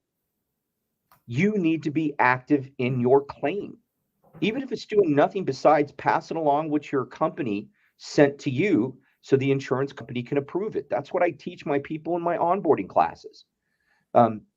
There should be a daily report. You should look through the daily report. It's your house. You're going to live with it. It's probably your single largest investment. And you're trusting this to somebody that you met because somebody gave you a referral. Good God Almighty. Learn a little bit and check what they're doing. And at the very least, make sure that what they say they're doing, the insurance company is in agreement with it. Because at the end of the day, anything that you pin down like that is something we're not fighting about. And I will remind you again for the 17th time, if it's not documented, it didn't happen. I don't care what people say on the phone. I don't. I care what people put in writing. I cannot tell you how many times people have said stuff, and 90% of the time they will not take and memorialize it in writing. David, I would love to. David, I would love to go on for another hour or two, but I think your time is limited. Is that correct? I have some more time if you have the patience and tolerance for it. I've got the tolerance for it. All right. So anyway, once you have that done, I think 10 days is a reasonable amount of time. Now, you as a contractor, you as an insured get to decide which fight you want to pick. If you let it go on longer, you can be assured that they're going to argue with you that you should have begun, your contractor was the professional and he should have known to start. None of which is true. But they're going to argue that, and you have to consider that may be the fight that you're going to pick. Or do you want to pick the other fight, which is you started before we completed our investigation, and now I don't agree it's category 3, and I don't think that there's another $10,000 on a $20,000 bill due and owed, and you can work that out with your contractor. So what I'm hearing is if something like this happens, there's, and 10 days is a reasonable statement. It's really depending on the carrier, depending on the contractor, etc. In other words, should be able their to talk opinion. to you in 10 days. They really should. Someone should be able to get on the phone and communicate with you in 10 working days. They really, really, really should. Yes. I think that's completely reasonable. And the additional thing I hear is the question of, is there additional testing that needs to be done, whether it's for asbestos, lead, etc. And this is once again something that really has to be looked at when you're walking in for the safety evaluation, and most importantly, getting it in writing. So if you're a mitigation company and you're dealing with a contractor, and this is what I deal with my, dealing with a public adjuster, and this is the way I deal with it when I have. When I'm dealing with contractors, Allstate Restoration I deal with, Gold Star Restoration, these companies that I deal with, I tell them straight out, thank you very much for the invoice. Please send it directly to the carrier, directly to the insurance adjuster, and CC me on it, because I don't like playing broken telephone. I want them to know that it was sent, right? So then it moves on. Yes, if it's not, if it, but over here it's like on their side as a contractor, and yes, I had a job where I went in and reviewed everything and then sent it in myself, and I didn't CC the contractor, the mitigation company, because when I send something out, I'm not CCing the world because I have multiple different documents in there. But if I'm only sending the invoice from the mitigation company, I'm CCing them in that email. And I tell the mitigation company as they continue moving on to go ahead and send it directly to the insurance carrier because I don't like playing broken telephone. Just CC me in it. And there's so many times that it really helps because at the end of the day, is I told you to send it to the mitigation company, to the insurance carrier, get it done, right? And then there's no questions, no hesitations. And if they argue with me, if the insurance adjuster argues with me on that, on the insurance, on the mitigation factor, a lot of times I say go ahead and talk to them directly. I'm not the middleman per se, but at the same time, I've reviewed the invoice. I review things to make sure that it's accurate. Trying to make sure that we have the right additional testing done, and therefore there's no hesitation. I'm working with the right mitigation company, and this is really the trick. Is really the mitigation company should know what they're doing, right? Yeah. If they know what you're doing, then yes. If they don't know what you're doing, I mean, I have one mitigation company I won't work with, right? And I've worked with them in the past, and I threw them off the job, and I won't bring them back. And it's just you get to realize who actually does the job the right way and who not, and it comes down to Can a I time. tell you, just because somebody does the job the right way, you would think in a world that was fair, that would make them beloved and respected. And in reality, not so much. In fact, they tend to fight the people that do the job well, that do everything they're supposed to do. They tend to fight them worse than anybody else. So, as an insured, if your insurance company hates your contractor, and here's the caveat, your contractor has followed the standard and demonstrated how and why they did it, right? They've kept you up to date on everything. They've been available. They've communicated every day. The standard says there's supposed to be daily inspections and material interested parties are supposed to be noticed. All right. If they've done all that stuff and the insurance company is saying nasty, nasty things about them, chances are they're probably not wrong. Chances are it's the carrier. Again, remember what I said up front. Carriers don't understand what we do. They manage risk. That's their job. They take a premium, they make a payment, and their job is to make sure that the premium that they collect covers the payment they have to make. That's their job. They pool risk because no one can handle a $50,000. Well, some people can, but most people can't handle a $50,000 loss at their house. But if you pool me with 1,000 other people, we can take and pool all of our money, and when 6 of us, and by the way, that is the number, 6 people per 1,000 policies will have a water damage claim this year. All right. When those 6 people have that water damage claim, there's enough pooled money to take care of it and take care of it properly. That's the idea. 6 per 1,000. Interesting. 0.6% was the last number I had, and I think that was 2018. Varies by state. Florida's different. Varies by locale, but yeah, it's a reasonable number. Probably higher on the flood insurance, which is why insurance companies don't sell flood insurance. Oh, God. Because they can't make money off of it. But you know what? We won't do flood work anymore unless we get you ready for this? A $50,000 deposit with a fiduciary. We won't do it because it floods the government. And because it's the government, they're number one, uninformed. And number two, that flood policy is not designed to put your house back together. They've admitted it before. The rules they have, the regulations and requirements that they have are completely backwards. And, it's better than nothing. But before I do flood work, people have to contract with me directly. I won't take payment from flood. And most companies will not take work from flood. And if you have somebody come in and they do 3 days of work on a flood and they don't throw away your contents and inventory your contents and don't throw away your material and do all the sampling, it's because they know that the flood policy won't pay for it. So they don't do it. And this is where I have a problem. You have to know who the person's really actually working for. And in that moment, they're not working for you and they're not working for the National Flood Insurance Program. They're working for themselves. They're doing as much work as they can. They know they can get paid for as quickly as they can and moving down the road. You think they're making you whole. They're not making you whole because they know that they can't get paid for making you whole under a flood policy. And guess what? They're not going to take the hit for it. So you need to be an educated consumer. In our world of TikTok and 15-second videos, because we no longer have the attention span for a 20-second video and no longer have the attention span to read 2 pages in a book, all right, we're going to have to discipline ourselves to be a little bit better stewards of the information and assets that we have, or we're going to be at the mercy of a system that will take advantage of the fact that we fail to know. We just fail to, which, by the way, is why a public adjuster can be so valuable. The public adjuster knows the places that you fall into in the process of doing your litigation, or, well, doing your claim, and can set up your file for litigation, a good one, in the event that you need to if the carrier doesn't act properly. Your contractor should know all the technical stuff, but you can't back off from all the rest of this as an insured and expect that everybody's going to do it. If you get me on the job, I'll run you nuts, but the job will be done right every single time and it will be paid every single time. Most people are not like it. Most people are not willing to do what I do to make sure my client is whole and what Penny does.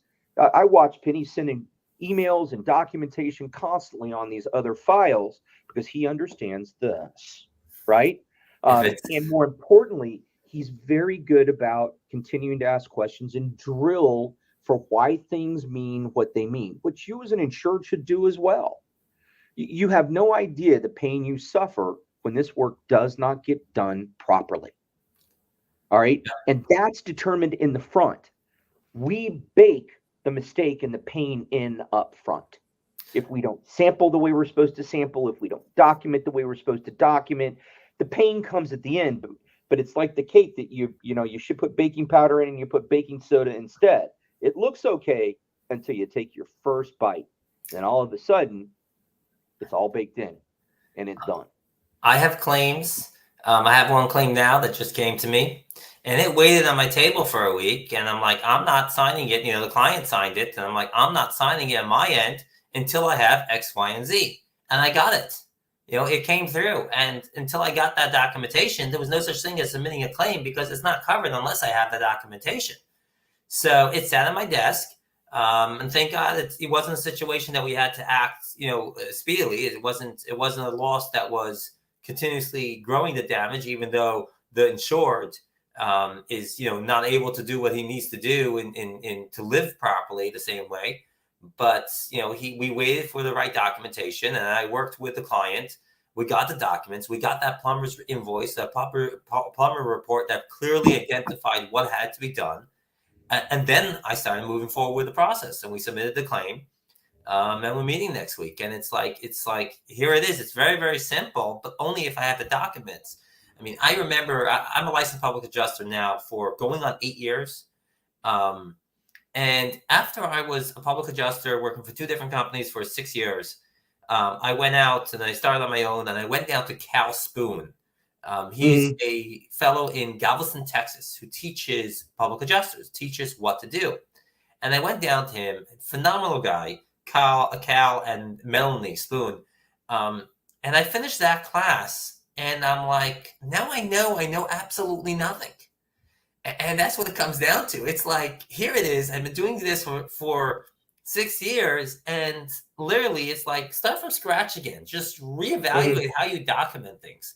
And this is the number one reason why I work for myself, is because I need to do it the way I feel is the right way. And this is why now I have somebody in my back office handling, and he's a contractor for 12 plus years, and he handles my back office. And it's like, I've had assistants before, but it's not the right way to do it, because it's got to be somebody who really knows what they're doing and understands the concepts on all angles and can be technical. It's not easy finding the right person in the back office doing the work. I like being out in the field. I need to have the right person out sitting down and doing the work. So, here it is. I went down to Cal Spoon. I went down to Stephen Harmon, and learns Xactimate. And I don't do Xactimate now. I have people writing my estimates for me, but I know what I'm looking at. I'm a level 2 trained in Xactimate, and level 2 trained is just a start of it. I mean, at the end of the day, it's especially the jobs that we do now.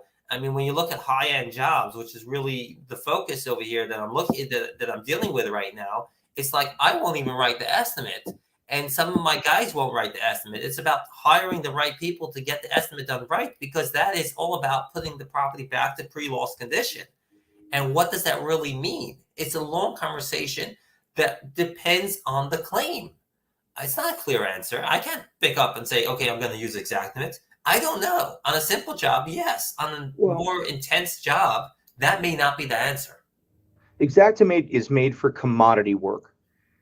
It's based on a 1,800 to 2,000 square foot 2-3 ranch, which means that it's scaled for production and efficiencies of scale. It's made for that, which means for small losses, it doesn't pay nearly enough. When you break into large losses, $2 million warehouses, sometimes it actually overpays, because it absolutely can. And I agree, all the JSL folks and everything will probably play this back at trial at some point. I do tend to agree that sometimes Xactimate can be in excess of what's necessary and required. And I don't know. And the answer always is, well, it depends. I swear I'm going to start and change my school to it depends restoration training, because every single time is, well, it could be A or it could be B. I don't know. What about this? Oh, okay. Right. Well, what about that? Oh, what about that? Oh, no, it's C. But I didn't give you C as a choice. Well, I know, but it's now C, because 3 questions about A and B informed me that it was C. It's stuff like that. And this is what competence is about. And it takes years to build competence. You think that because you hire some company that has a known name, that the person on the other end of it is a consummate, experienced professional. They could be fresh out of 4 weeks of training at a national franchise. And before I pick on national franchises, it can be even worse with somebody that's an independent. You think since somebody's an independent, it means they're good and they built a business over time, right? Well, at least the guys from the franchise model, at least they got organized training. The guys that were independent got training from Chuck in a truck. All right, doesn't necessarily mean it's any better, which is why I think it's so important to make sure that you onboard your client, if you're a contractor, if you're an insured, that you know what it is that you should demand your contractor do, the standard that should be performed. And as far as I'm concerned, the way I work it in my onboarding system is you sign it, the contractor signs it, and you send it off to the carrier for the carrier to acknowledge and accept. All right? You have a right to inspect. Would you like me to hold this property for you so you can inspect it, or would you like for me to begin an immediate mitigation? My mitigation can't begin until I have all my site sampling done and my safety sampling done, but we can start after that. Do you want me to wait or do you not? If you don't know the difference and don't know how to answer that question, then you're kind of screwed at the end of the day. And nobody's going to argue with you till the end. Everything is hunky-dory until the end, because they know you're baking in problem after problem after problem after problem. If nobody told you to use screws on your job, somebody with a moisture meter and a non-penetrating reading would show up, and guess what they would do? They're going to say it's dry long before it's ever dry. And the meter would have said it. Yes. And that's because, as we said in the beginning, they're evaluating the first inch and first half of inch. And not only are they evaluating the first half of inch, because the inside is 30%, but the outside is 0%, well, now brought down to 15. Oh, it's dry enough. Yeah. Yep. So it's all a matter of that. And if you get your training... David, sit back. I think, there you go. Now talk. I got excited. Yeah, that sounds a little better. Is it too close? Sorry about that. I overdrove it. Anyway, my voice, it carries. So yeah, having really competent people, it's tough to know. Um, and I can give you a resource that you can share with your folks that may help. I have PAs and contractors using this system to help people know the questions to ask. I found out the vast majority of people have no problem asking for their tomahawk steak once they know they're owed it. None. They're absolutely unabashed. But they kind of feel like an insurance that they're always like, are they going to cancel me? Are they going to cancel me? Are they going to cancel me? And I'm like, well, if they do cancel you, they've done you a favor. What they've told you is they're probably going to make this loss miserable. And if they cancel you, it tells you they're not going to pay the next one. Well, I'm sorry. An insurance company that tells you up front that they're not going to pay your loss, thank you. Thank you very, very much. We don't want to do the same kind of business together. So, and a carrier that doesn't pay a bill, what good is that? Right. Then why do you have So, insurance? there you go. So the concept of stabilization, to get you back on track, since I've taken you over the river and through the woods 7 times, it was a fun trip, right? We saw the stream, we Definitely. saw the bunnies. All right. But in order to do that, you need to have all these particular parts pinned down, and you need to have the carrier um, put on notice in a reasonable way, and at least have the opportunity to have a say. The less they cooperate up front, the more they're going to argue at the end, guys, and you need to know that. All right. So, you as an insured, they don't care what I do as a contractor. And I'm going to bet you oftentimes they ignore you, Penny, as well. But you know who they generally don't ignore? They generally don't ignore an insured. The They can client, get on yes. the phone with the Department of Insurance and make a claim, which they have to contractually or statutorily respond to in something between 10 and 20 days, and the state tracks those complaints, which means that when an insured calls, generally it gets responded to. Well, if you're working your claim, is what the company doing correct? I don't want to have you not pay the bill at the end. The company's going to pay me. They're a contractor. They're doing contracted work. When it gets done, if the bill is 50 grand, the bill will not become magically 40 because you think it should be 40. And if you as an insured wait and don't press the carrier all the way through, I need you to know, was the equipment appropriate today? Because they said it was. Was it as wet and or dry as they said it was? Yes. Do you agree with the unit cost that like they said it was? Yes. So I can consider today an incurred billed expense and you will be reimbursing me for it. Check yes or no. It sounds like a George Strait song. Check yes or no. So now you know why I don't entertain for a living. The the process of doing that granularly or having a public adjuster press that makes all the difference in the world. No judge or jury will think that that's okay for somebody to ignore you when you beg them for, are you okay with this? Are you okay with this? Are you okay with this? Are you okay with this? Are you okay with this? I asked you 72 times if you're okay with this. And now you come back and say it should have been a third of what it was. The best way to stay out of litigation is for a carrier to look back at a file and say, not that they'll ever admit it to you, but oopsies. We kind of got a hangy part in the ringer.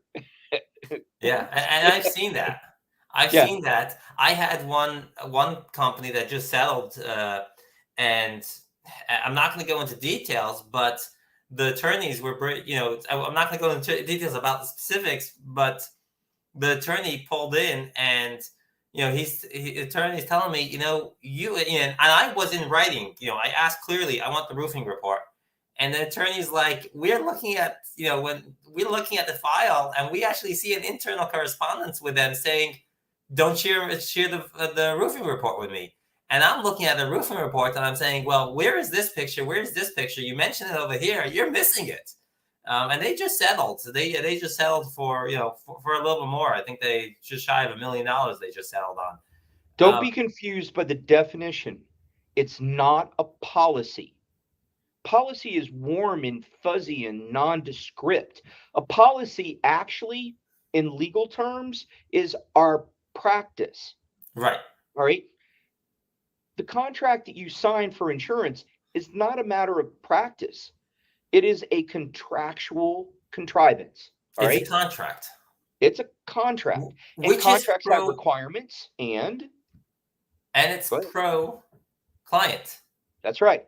Whoever the benefit for any ambiguity, anything that doesn't cover specifically, there's a maximum of law that says if you create it, all right, and there's any confusion or ambiguity in it, that the person who didn't write the contract gets the benefit of the doubt.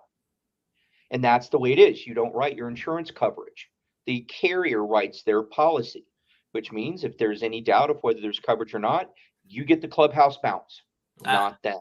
I love that factor. I mean, I'm not going to go into too much detail, but I see it where, an insurance carrier is arguing something, and I review the policy and I clearly see coverage. And they can Right. become blue in the face, and that's fine with me. They have their opinions. I'm not interested in an opinion. I'm interested in coverage based on the contract on hand, what we call a policy, right?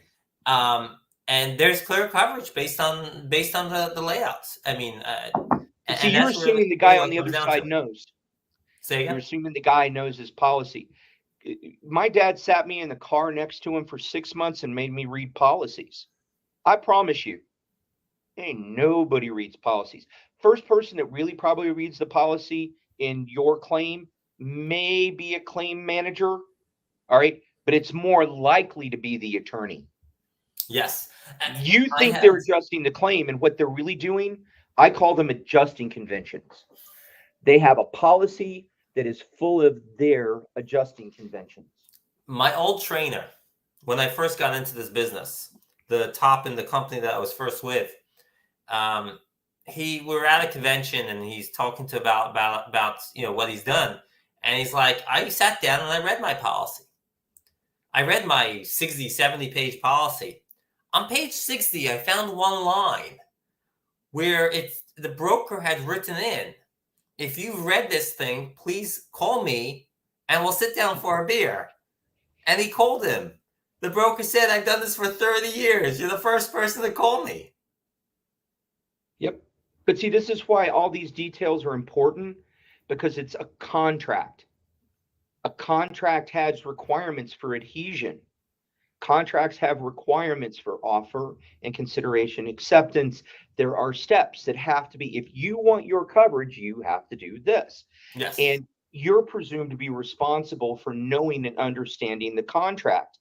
If you fail to do what your contract says, then they don't have to pay you because you didn't meet your end of the contract. And Going that's what all this documentation is for, Penny. going All this back to stabilization, going back to the contract, I keep Yep. having conversations with clients, and they're like, "Well, I could just throw it out," and I'm like, "No, you have to protect, and you have to be able to allow the insurance company to come in and inspect, right?" Which Yep. is really why we talk about stabilization, because at the same time that you have to mitigate, you also have to allow the insurance company to inspect, which brings us back down to stabilization. The concept of stabilization, really, from what I'm understanding, correct me if I'm wrong, is to keep the humidity levels in below 55, but at the same time, we're not looking to move air around, because we can't do that until we're ready to actually dry, because we've done our testing and we've done everything. So we're not looking to dry, we're not putting air movers in there, we're just utilizing, we may put something to clean the ear a bit, like an ear scrubber, but we're not doing movers. In other words, an ear scrubber is utilized in this instance because the certain ear is going to move, and therefore we want to scrub the ear that is moving, but we're not looking to move the ear. So you're going to put in one ear scrubber, and you're going to put in an ear a dehumidifier. And it really depends on the size of the job, etc. And really, that comes down to ask your consultant directly.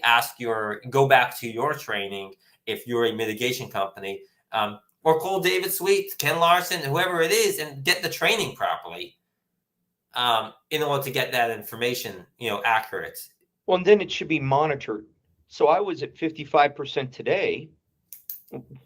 That doesn't mean I'm at 55% or less tomorrow. And oh, by the way, there's a organization called ASHRAE that controls air conditioning and indoor environments. There's what they call a comfort zone. It runs from 68 degrees to 82 degrees, and from a low of 35% relative humidity to a high of 60% relative humidity. Does that sound at all familiar? Because that's exactly what our stabilization conditions are, normal ASHRAE comfort standards. All right, but your contractor should be checking it every day, because if he doesn't follow it, he can absolutely be responsible for growing microbial amplification on your materials. If he doesn't negatively pressurize the area that your loss is in, and what that means is that they put an air scrubber in that sucks air from inside of your contained area to the rest of the structure, and they make a vacuum in it. And the only way that air can get out is it comes through the air scrubber that cleans it. Well, if they fail to do that, natural convection of your air conditioner going on and off, or your heater going on and off, it circulates air around your house intentionally. It's designed for it. If they don't negatively pressurize it, guess what they've just done? Just cross-contaminated your whole house for you. Thank you very much. I'm always amazed that more insurance companies don't hire me, because the standard of care is so infrequently followed. The vast majority of contractors could never withstand a review, a real critical review of their documentation streams and what they did, which is what gets them in trouble. However, you almost never see the insurance company go after one of their own contractors, unless, of course, like we have on one of our projects, we come on, we catch somebody having done, at least an incomplete job.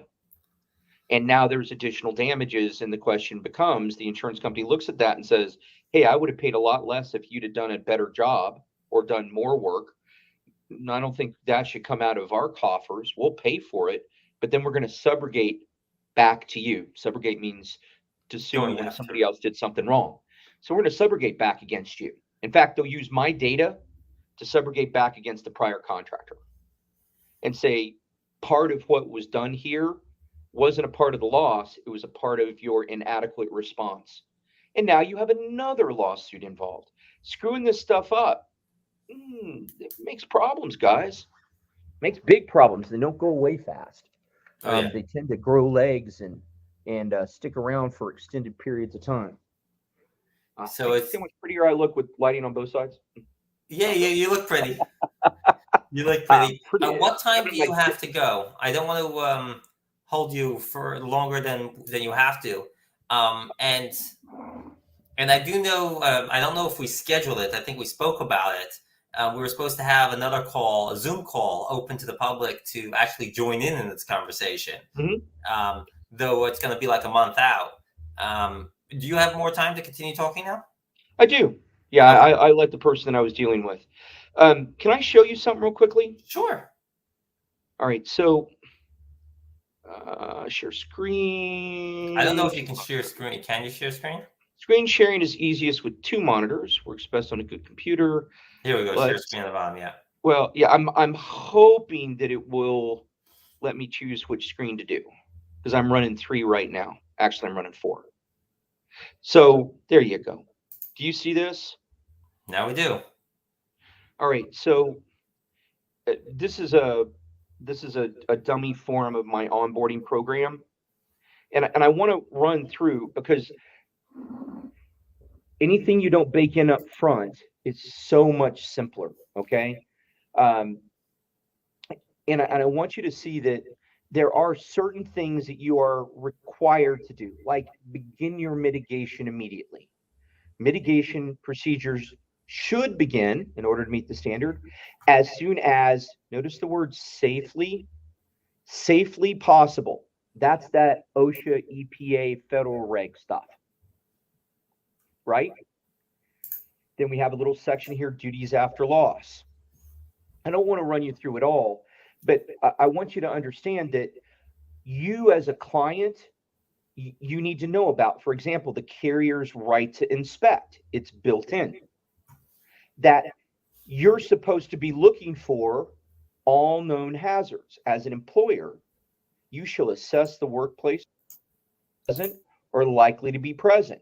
If your contractor doesn't do that, did I lose you there? If they don't do that, they're violating federal law. Now, lots of times they don't do it because they don't know the difference. All right. They're supposed to check for asbestos. 8.7 in the ICRC's S520. Restorers, remediation contractors are responsible for identifying and controlling asbestos. Guys, if you know this is required, then you'll absolutely require it out of your people. Your contractor should set a drying goal. Your contractor should look for all these things. Like I read you a section on looking under cabinets, looking for pockets of saturation, looking underneath vinyl flooring, drying concrete. Did you guys know that you're supposed to dry concrete? Because if you don't and you put a new material on top of it and it doesn't have a particular relative humidity, number one, it'll fail. But number two, the manufacturer won't warranty it for either the labor or the materials. You need to know that that happens. You need to establish your category of loss, and you need to know what that is. You need to set a class of loss, because that has to do with how much dehumidification you need. All right. What we've not talked about here is a work plan and a drying plan. Almost no one in the industry is planning what they do and sizing their equipment for it and saying, I'm going to produce this environment. This is what you're contracting me for. This is what I'm responsible for. If your contractor doesn't have a drying plan, he should. If he doesn't have a remediation plan, he should. This is part of what we use stabilization for, is making sure we're informed when we set these kind of things up. Performing daily inspections. They should be on your project every day. Restorers should continue gathering information through ongoing inspections and monitoring. Restorers should record and monitor relative moisture measurements, and there's the D word, daily. All right? If you don't know that your contractor is not supposed to be doing this, then guess what? You don't know to demand it, and you've not pinned down the carrier for whether or not they'll pay for what you can clearly see your contractor is required to do. Silly stuff like this. Collecting all kinds of information. You're a contractor. He should be pulling information about his time. His time should be divided up with start and stop times. All right. They should have floor plans with moisture mapping on it. They should have floor plans with all of your hazards, your lead, asbestos, silica.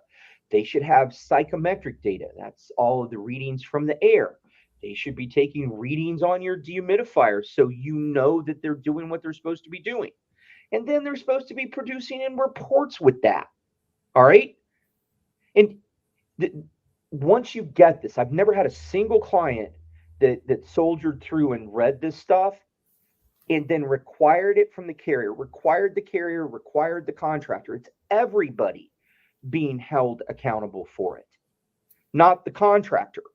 I teach this and put this out. Contractors use me, but I'm not working for them.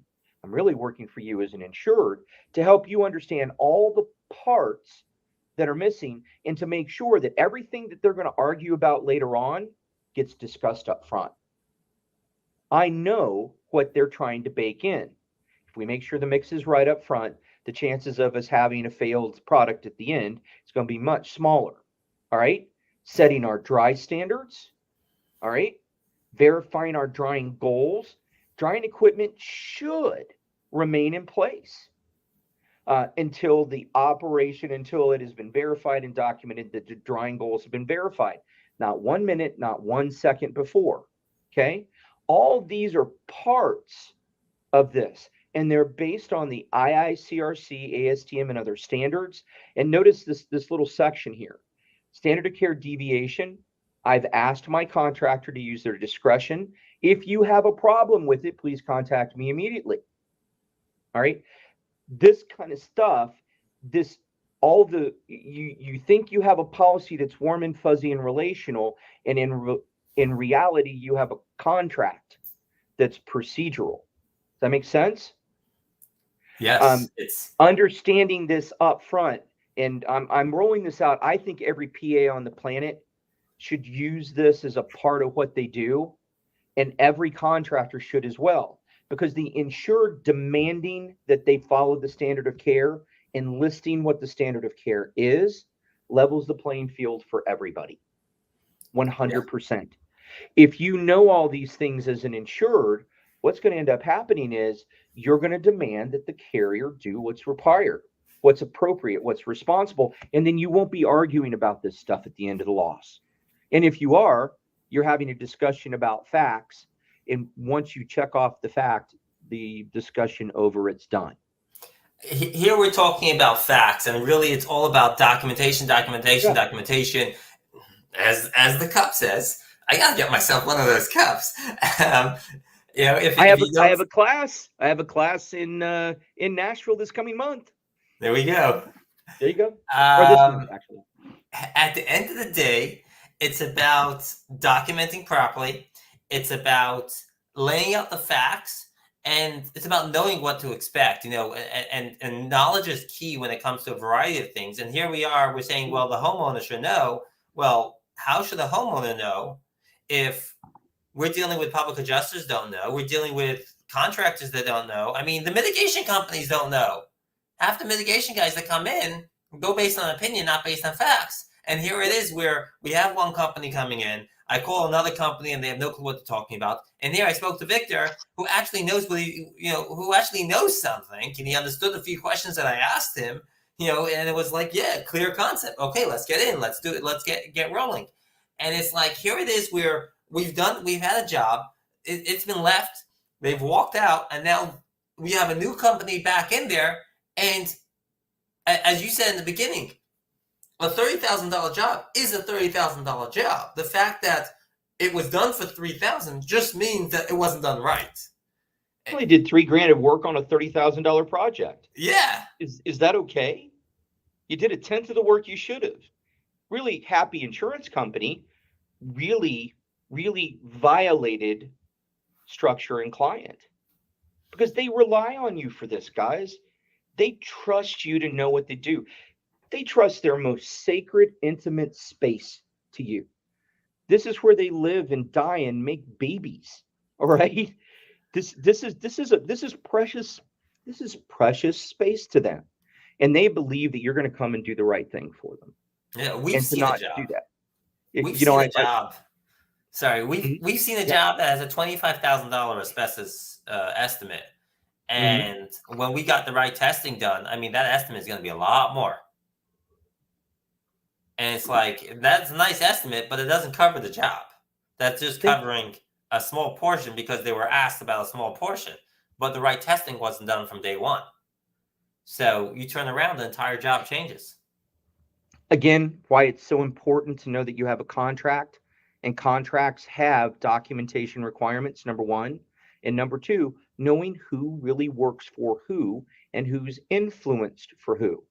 Most of your contractors out there feel beholding to a referral source of some type, and they don't want to piss them off because they take forever to develop and they make the millions of dollars. And are they going to take and step on that relationship to do the right thing for you?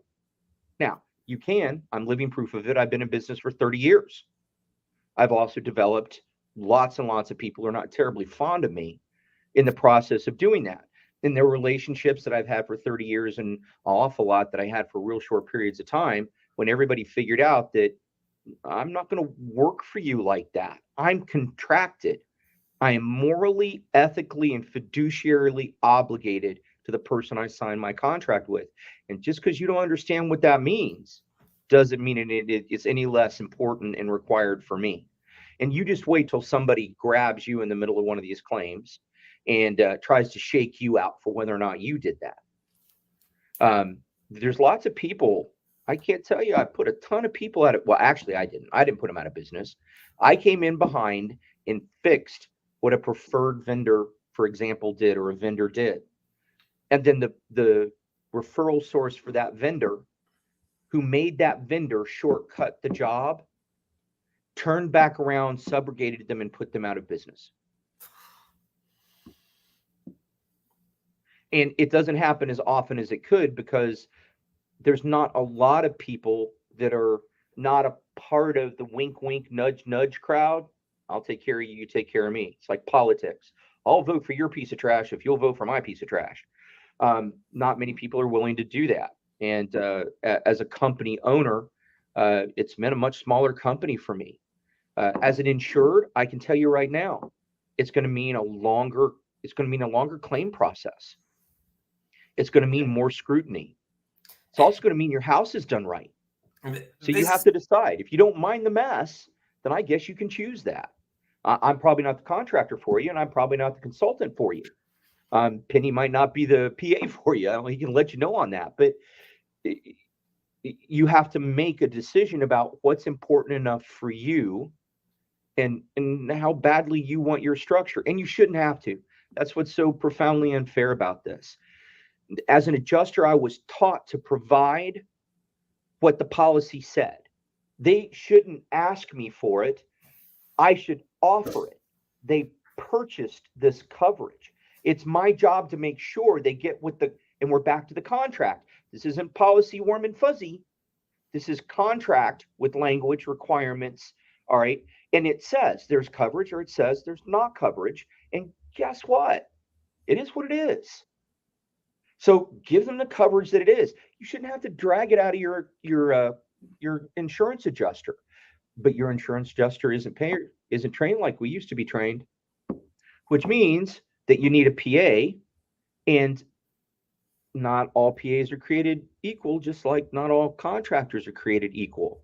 All I'm trying to do with my onboarding is help you create a framework where at least you know the questions to ask that make sure that you stay on the rails.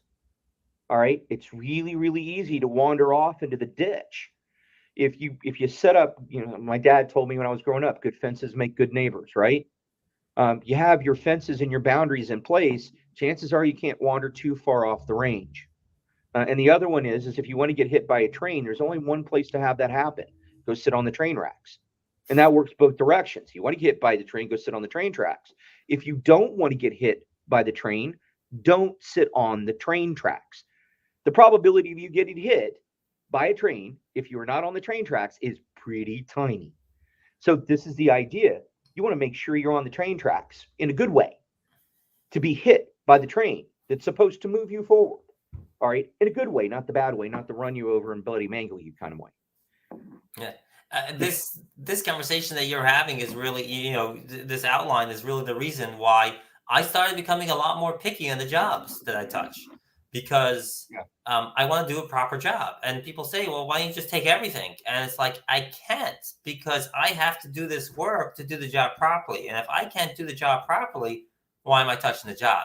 So yes, I'm much more picky on the jobs. But now again, I had one fire claim when I started working for myself. I took a fire claim and I settled it in 92 days.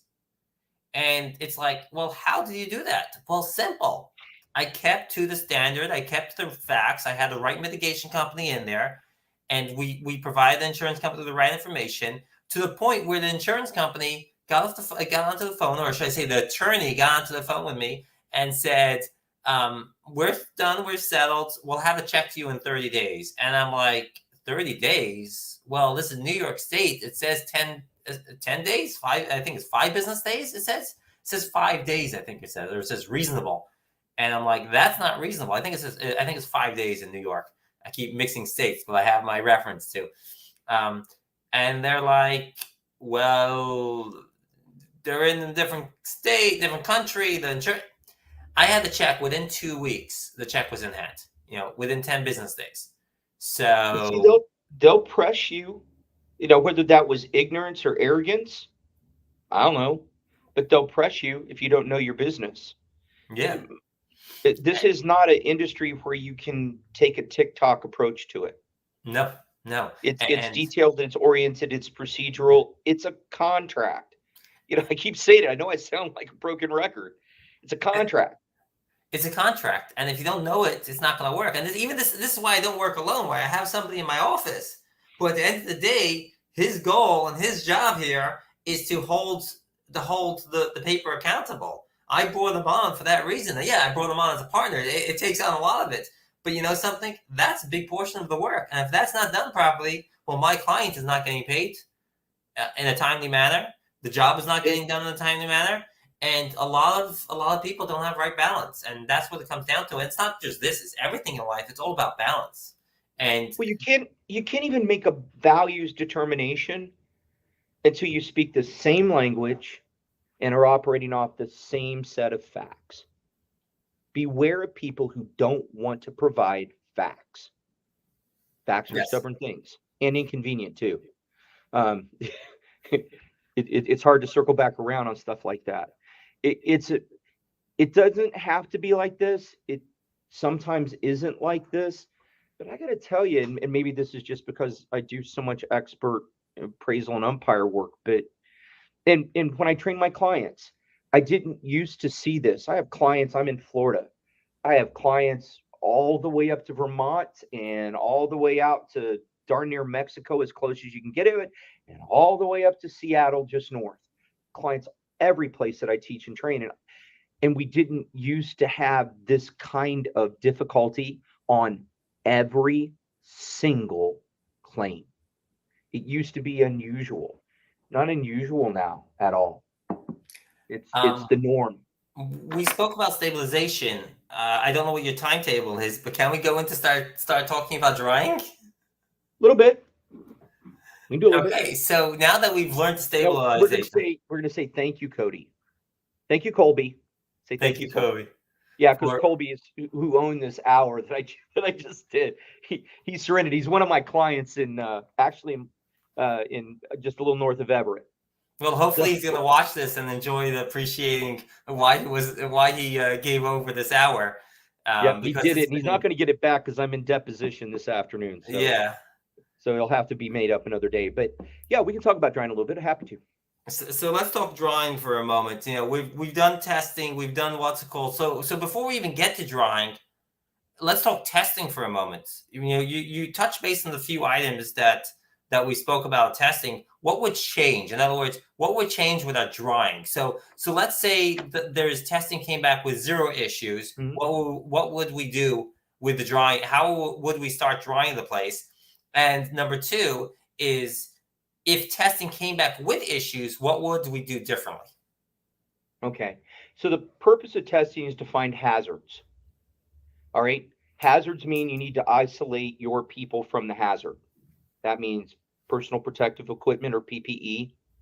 That means engineering controls like containment barriers that make sure that nasty stuff stays on one side and clean stuff stays on the other, right? Negative pressurization, that means that you intentionally make sure that you pull air out of an environment through a filter so that whatever contaminants there, all right, will by normal pressurization, especially with like ACs turning on and off, will absolutely press that contaminated air out. So we turn on enough negative pressure to make sure we overcome that and that the air comes through a HEPA scrubber, and then a particle counter to make sure it works. Because just because it runs through a machine does not mean the machine does what the machine is supposed to do. And if it's not documented, everyone together, If you never did, happened. if you didn't So, document it, it never happens. when we set up this coffee cup, we took great care so that on Zoom calls, it was the natural orientation of the presentation. So the whole idea of doing that sampling is to make sure we know where our hazards are, both in the building materials, so we know how to isolate them off and to protect our people. So if there are these hazards in place, we have certain things we have to do, certain processes we have to follow, like engineering controls, separating off equipment or areas one from another. Um, Negative pressurization, manometers is the device that measures. If you didn't document it, it didn't happen. There you go. Um, Wonder what you were doing down there. Uh, if there's none of those things in place, then we don't require the PPE, or the personal protective equipment, which means that people work faster without PPE than they do breathing against it. They don't get as hot. It's hard to breathe against a respirator. It's hot inside of Tyvek or containment suits, category 3 suits. So it makes a difference in how much something costs, how fast things go, all right, and how you can handle a project. do I have to clean the contents 3 rooms from here? The water never made it there, but we have mold that's settled on our surface. Now, if we don't sample for it, we don't know it's there.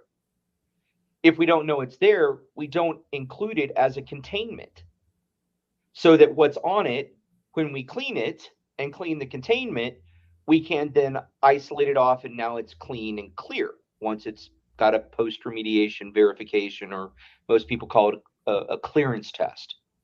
So the difference between category 1 and category 3 makes a huge difference in how we have to protect our people and isolate the work areas and the work practices that we do. It doesn't make an enormous difference in the way we dry once we're inside of those containments, because once you're inside the containment, there are people that use air movers when they dry inside of containments, because it's their particular opinion that, well, it's contaminated anyway, I might as well dry it as quickly as I can. The only problem with that is there's actually in the standard says that you're required to remediate, or basically do all of your demolition first before you do your actual drying. So the idea is come in, stabilize, assess, do all of your demolition first. Because why in the world should we pay to dry materials we're just going to yank out? Once we return the structure back to its category 1, which means it's clean of all the hazards, right? Or if we have asbestos or silica or anything. And then a condition 1, which means all of the growth on the contents and the materials. Once all that's back, it's clean. Then we can dry the structure without having to be concerned about any of those engineering controls, because we're not blowing around funk. So this should be the order they go in, which is very different than what most companies do. Most companies come in, extract, and tear out materials before they sample for any of the rest of them. Again, read my lips. Violates OSHA.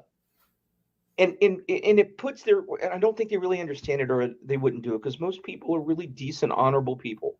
All right. They may be uninformed, but they're not horrible. They don't intentionally harm people. However, it's like the person who didn't mean to make the car wreck. You still made the car wreck.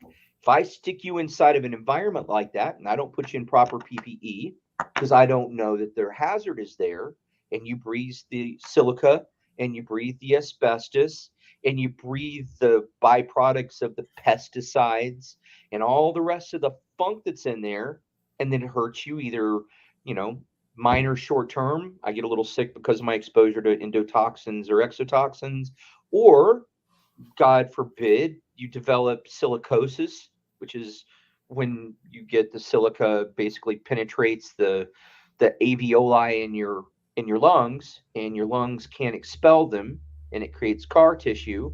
And your lungs are pretty important because that's where you get your oxygen from. And every place there's scar tissue, you can't exchange oxygen for carbon dioxide. And at some point, breathing becomes super important, especially when you can't. So that's silicosis. So I stick somebody in an environment, I have them tear out stuff, and they breathe that constantly. And at some point, maybe today, maybe in 5 years, maybe in 20 years, they're hooked up to an oxygen machine constantly because I didn't protect them as an owner. Now, will the insurance company press back if I do it? Maybe, maybe not. I don't know. Do I really care? Me, as a person that owns a company that has to stare these people in the face and who's tasked with keeping them safe, is my obligation. Under OSHA, it's my obligation. Do I really care if the insurance company's okay with that or not? No, I really don't. I'd rather fight at the end. And here's the sad part. We frequently do. We fight at the end, which is why I've developed an entire system that tells clients, communicate, communicate, communicate, communicate. Why will you not allow my contractor to check for this? I don't get it. I saw the OSHA general duty clause. I saw 1910-132D1 says he's required to find all the hazards. It's here. I saw it. Why do you not get what's so clear and plain to me? And whenever the insured does that, guess what? Next day we have sampling. No problem. Yeah. And you brought up a very key element, which is OSHA. at the end of the day, there's no arguing against OSHA over here in the U.S. OSHA is a standard that has to be kept by everyone. Period. No questions. Yep. And there's no arguments on that. You bring in OSHA, everything else is out the window. Yep. Well, I've had carriers, do be aware, if you don't have an independent insurance agent that understands the policies for you and can tell you what they do and don't cover, there are policies that do not cover asbestos. They're not being meanies. You bought less than comprehensive coverage. Can I give you a little secret that should seem pretty basic, but for some reason doesn't? The amount you pay for your insurance usually determines the quality of insurance that you get. And if you pay this much, frequently you get this much coverage, which is okay until you have this much damage. All right. So you need to pay attention to all this stuff at the end of the day. You really do. You need to, it's like the rest of life. You can't know everything, but you can make sure that you know somebody that knows everything, and then make sure that that person isn't sold out to an allegiance to somebody else that isn't you primarily. Yeah, I've came onto claims so many times where I'm like, and forget about claims. I've had policies that I just had clients ask me to review. I have right now. I got some policies a client asked me to review, and there's a few things I see right away. It's like, okay, you have, and once again, it depends state by state because each area is going to have this limitation or this fluctuation a little different. But over here in New York State, a lot of times I have hurricanes, and I'm like, you do realize you have a $45,000 deductible on the hurricane. It's set at 5%. And they're like, what? And it's like, yeah, if you have a $45,000 loss from a hurricane, you're getting zero because that's your deductible. And everything else may be $500 or $1,000, deductible. Yep. And the deductible should be what's affordable to you across the board. What is affordable to you in your pocket? And to top it off, even if you have a $1,500 or $2,000 claim, I may advise you not to file that claim. I mean, sometimes I'll advise a client not to file a claim even if it's $10,000. Really, it's up to the client. But at the end of the day, if the insurance company is going to stop covering you and you're going to lose coverage, which often happens, then it's something to talk about. And there's different concepts, different factors, and it really depends client by client. But at the end of the day, yes, you have that. You have sewer backup, sub pump backup. A lot of clients call me, and I mean, I had 40 calls within the first week after Hurricane Ira, and I helped 4 clients because I was unable to help the other 36. Right, and it's just, I'm sorry, you don't have coverage for this. And people don't understand. There are some things that are baked in when you choose your carrier and your policy. Yeah. The difference between an HO 1, 2, 3, a homeowner's 1, 2, 3, or a premium policy is very different. I've had a claim where the client had a regular, simple policy on a property that I told them, listen, you should have had a premium policy. And then I've had a claim where I begged the client to get a premium policy, and he finally did it. And then a year later, well, what happened on this one. It's like, it's and a lot of times, I went that way because it was cheaper. Yes, it was cheaper, but look at all the things that they did not cover. And it isn't cheaper. You have to realize that insurance is regulated. They look at risk and assign a premium to it, and it's the same premium for every company for every risk. So if you're paying less, you're getting less. Yeah. I've seen no free lunches here. I've seen a policy that I was called in, and this policy was from a company that, to me, it's like, okay, it's not the best policy. Let's take a look at it. And guess what? He actually had a proper policy. And it was all about having the right broker set him up. And he had the right broker that set him up with a solid policy, even though it was a company that at first glance, I didn't, their normal policies are not as such. But this policy was solid, and we had good coverage. Well, once you're out of Florida and Texas, they've isolated all of our insurance carriers off of their main. So State Farm is really based out of Illinois. I think maybe Springfield. Does that sound right? Springfield, Illinois? Somewhere in Illinois. But we're not State Farm of Illinois in Florida. We're State Farm of Florida. Interesting. All right.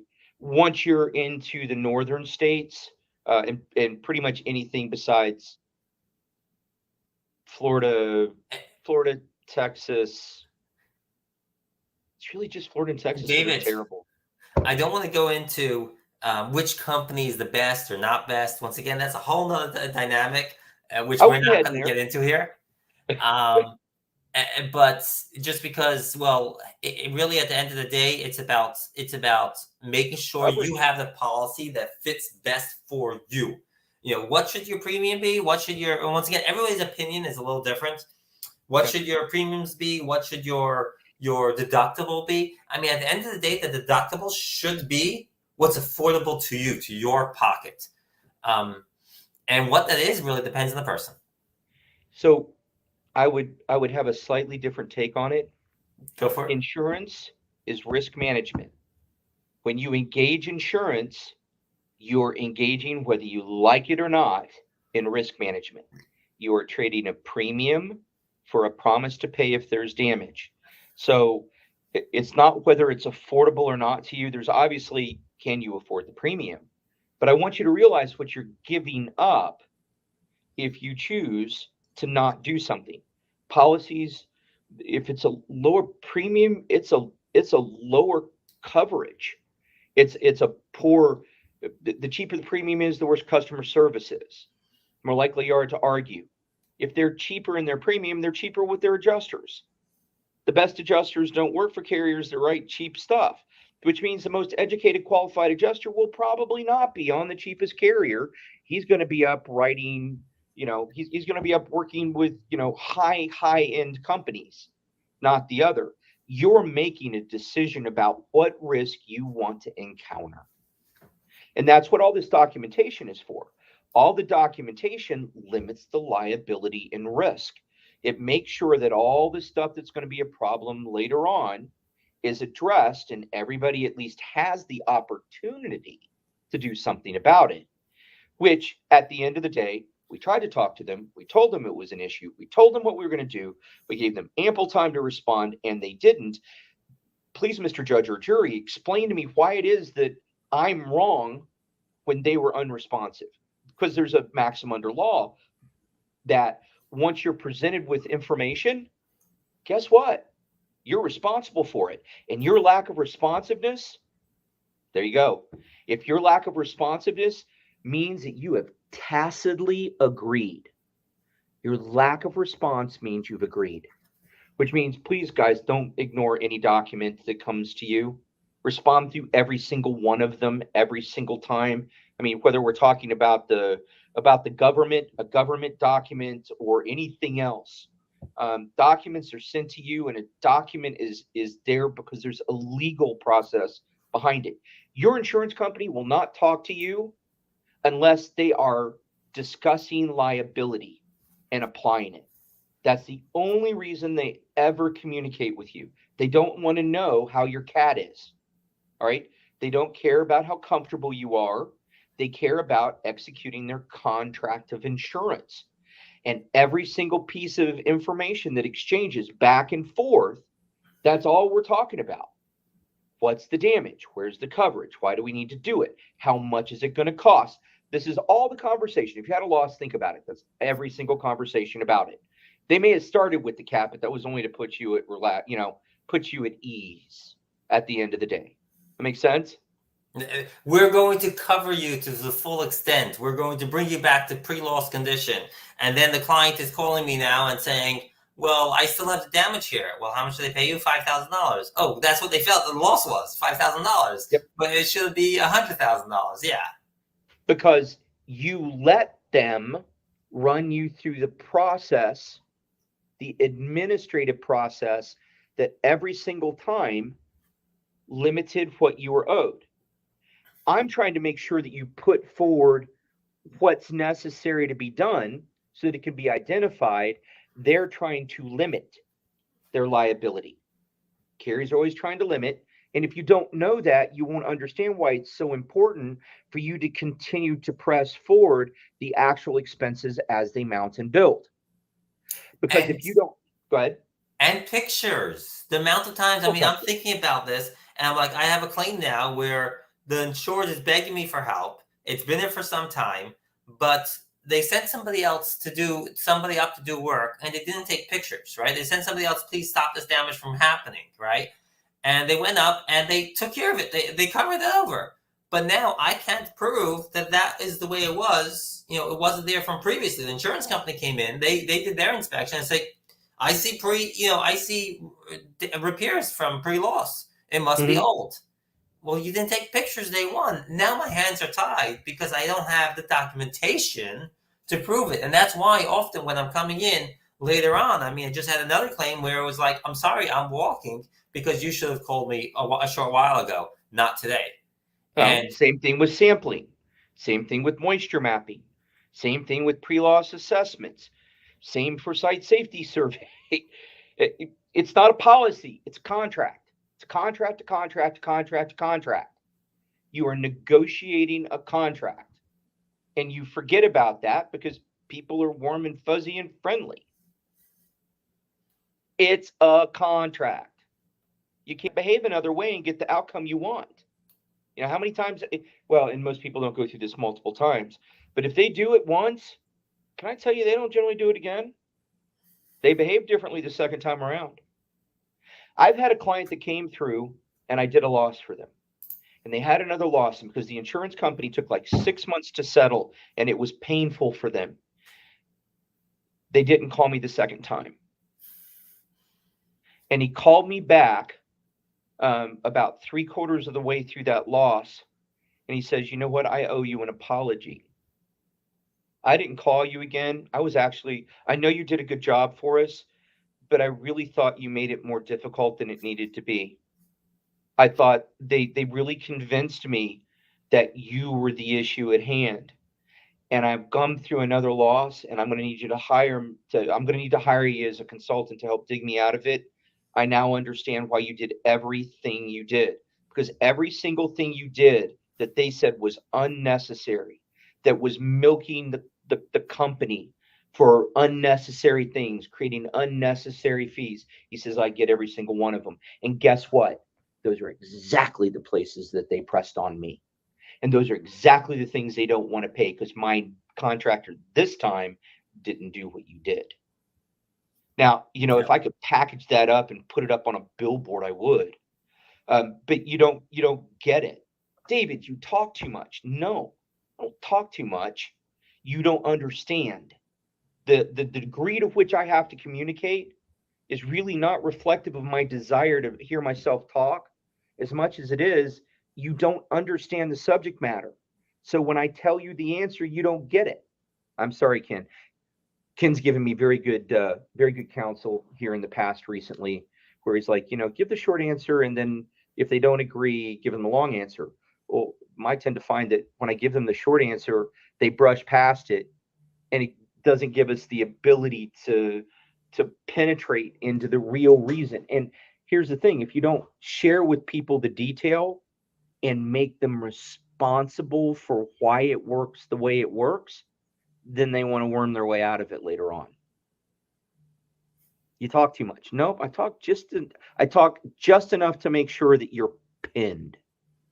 If I'm talking, there's a reason for it. Yeah. A lot of times I like bringing down clarity, and I try to sit down and have that conversation in a clear statement.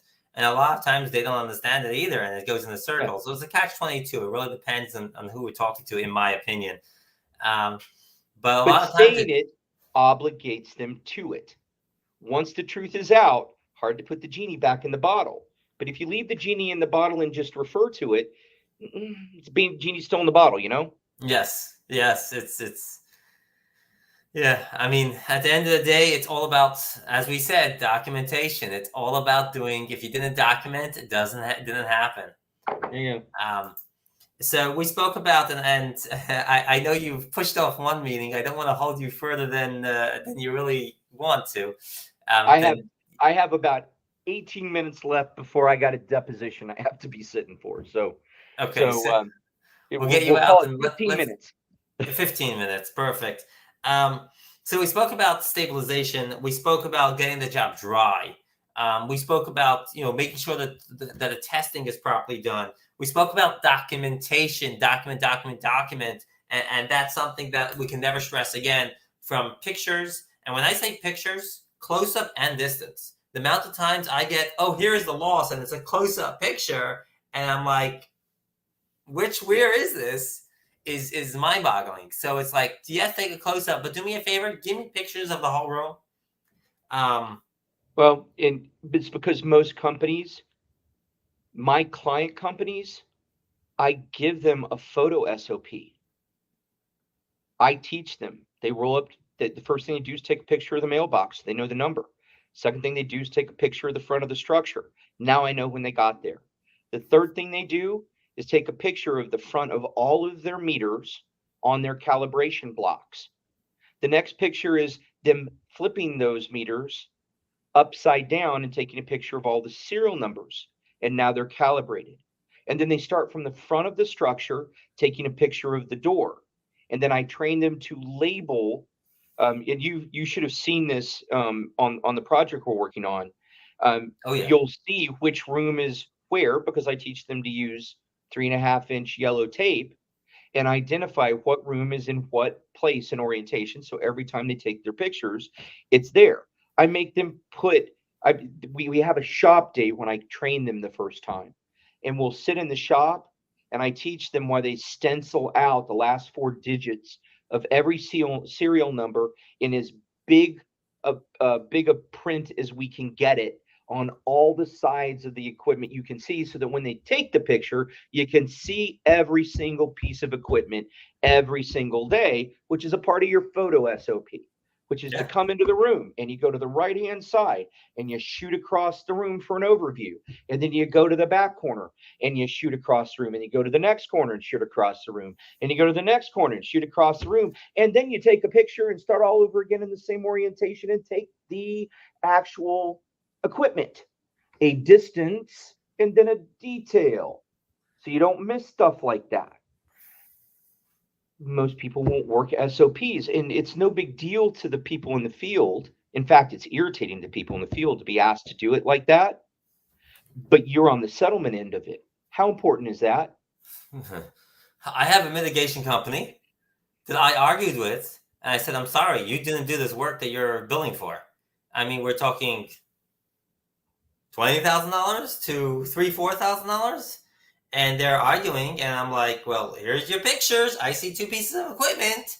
If it was something different, show me why. Documentation is the key. And actually, the way I do my claims now, yes, documents is key. I do my claims now very, very differently than I used to, right? Back in, a few years ago, I've done over 100 and something claims in 1 year. And now it's like, I'll just do a few claims if I need to. I don't care. Well, I also deal with, I specialize in large loss and specialized projects. So it's a different kind of conversation, but they take a lot more energy and effort. But I do a picture report, because at the end of the day, if I need something, I can go back to it, right? I have the documentation. So I just started a claim right now, and it's like, here you go. I submitted my claim. It comes with a picture report. I've settled claims remotely because of picture reports, right? And the insurance carrier looks at it and says, I've got all the documents here. Here you go. Here's the check.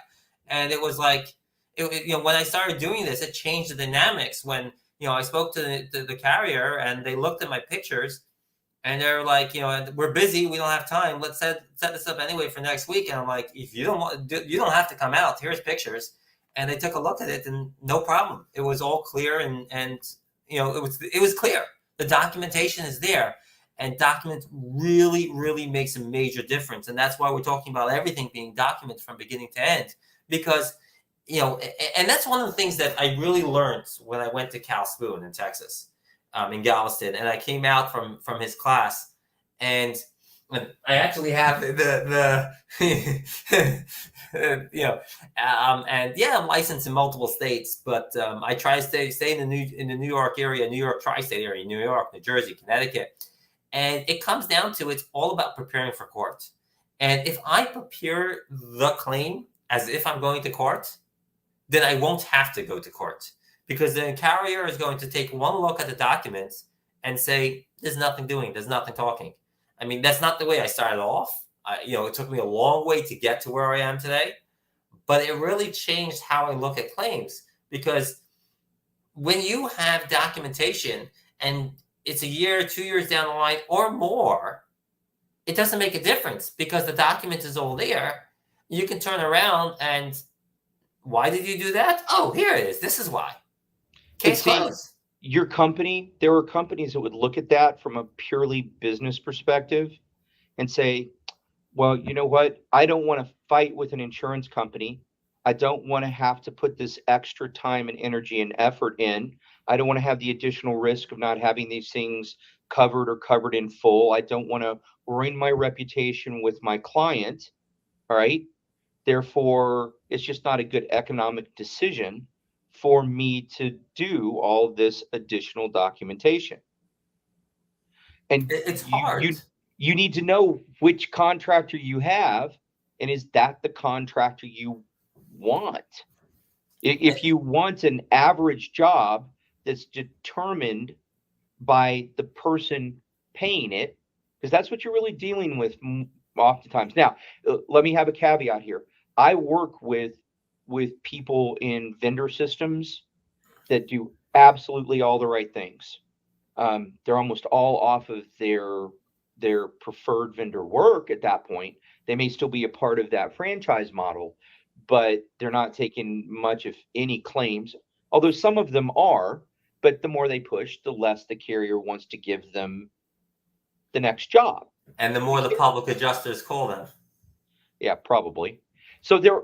Don't get me wrong. I'm not saying that you can't go to a franchise and get it. I was just at a event with the trainer for Rainbow, all right, and for Puriclean, two large franchisers. And I know they know their stuff, and I know what they teach. In fact, I probably am going to be teaching with one of them here at a part of their training, maybe 2 months from now.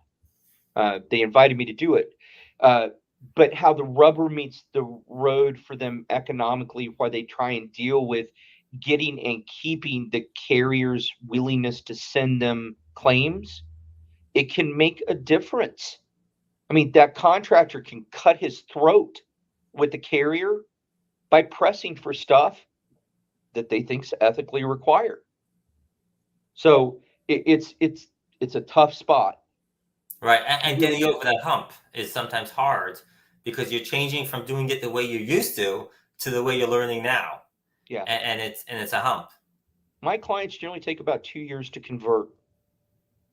They do less work. Their losses are typically significantly larger because they have better inspection techniques.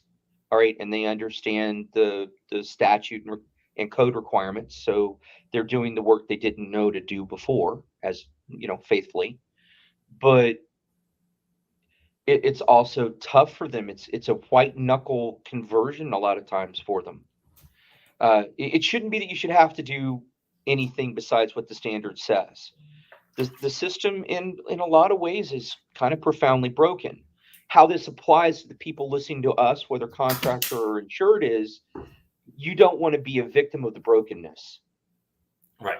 And even on vendor systems, I find that my if the client can somehow get a hold of my onboarding and listen to it and put the document in front of the preferred vendor network provider and ask them, will you do these things?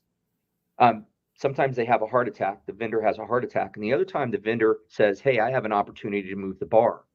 I can move the needle on this one. So he takes that, signs it, and says, hey, how do you want me to handle these things that you generally don't want me to do? Because my client that you sent me that I engaged presented this to me.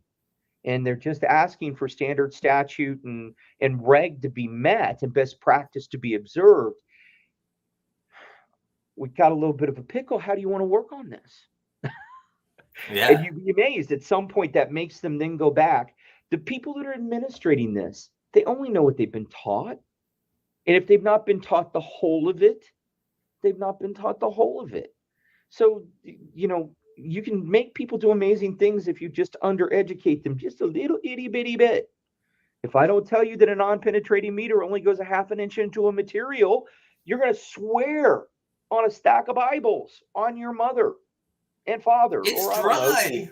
It's dry. God, can you not see what's on that meter? You don't know what you don't know.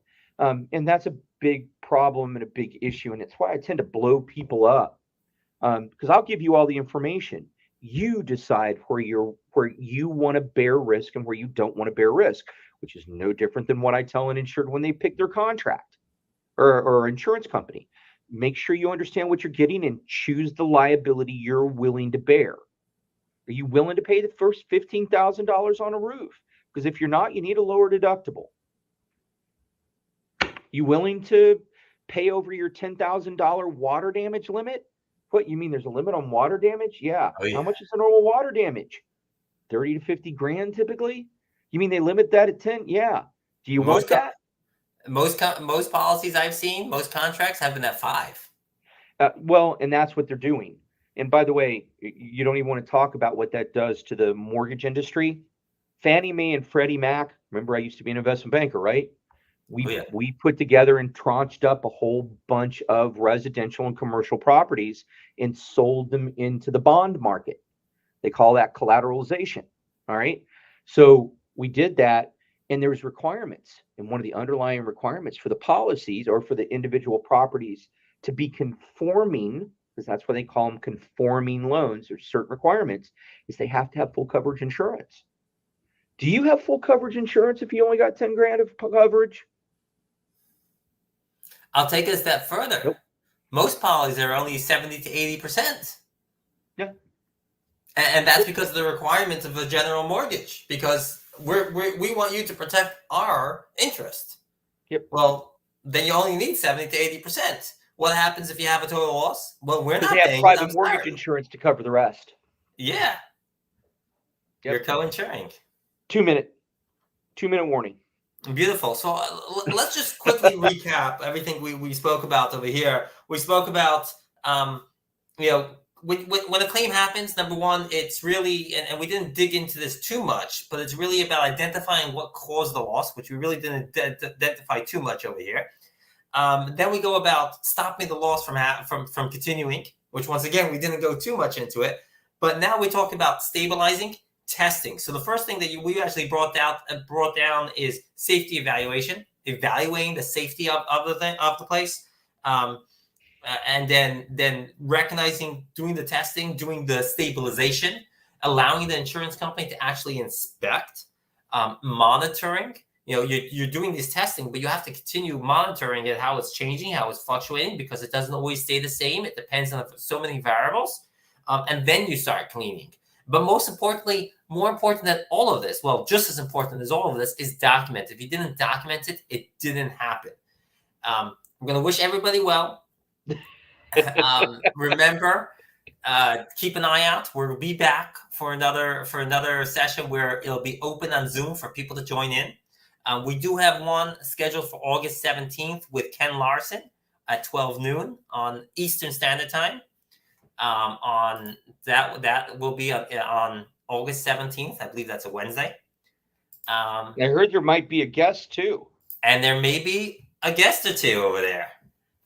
So come join, and we will take it from there. We will be back, and we're here to help you and bring you knowledge so that you can do the job better. And that's really what it comes down to. Remember to document it, and see you guys next time. David? For those of you that soldiered on, we salute you.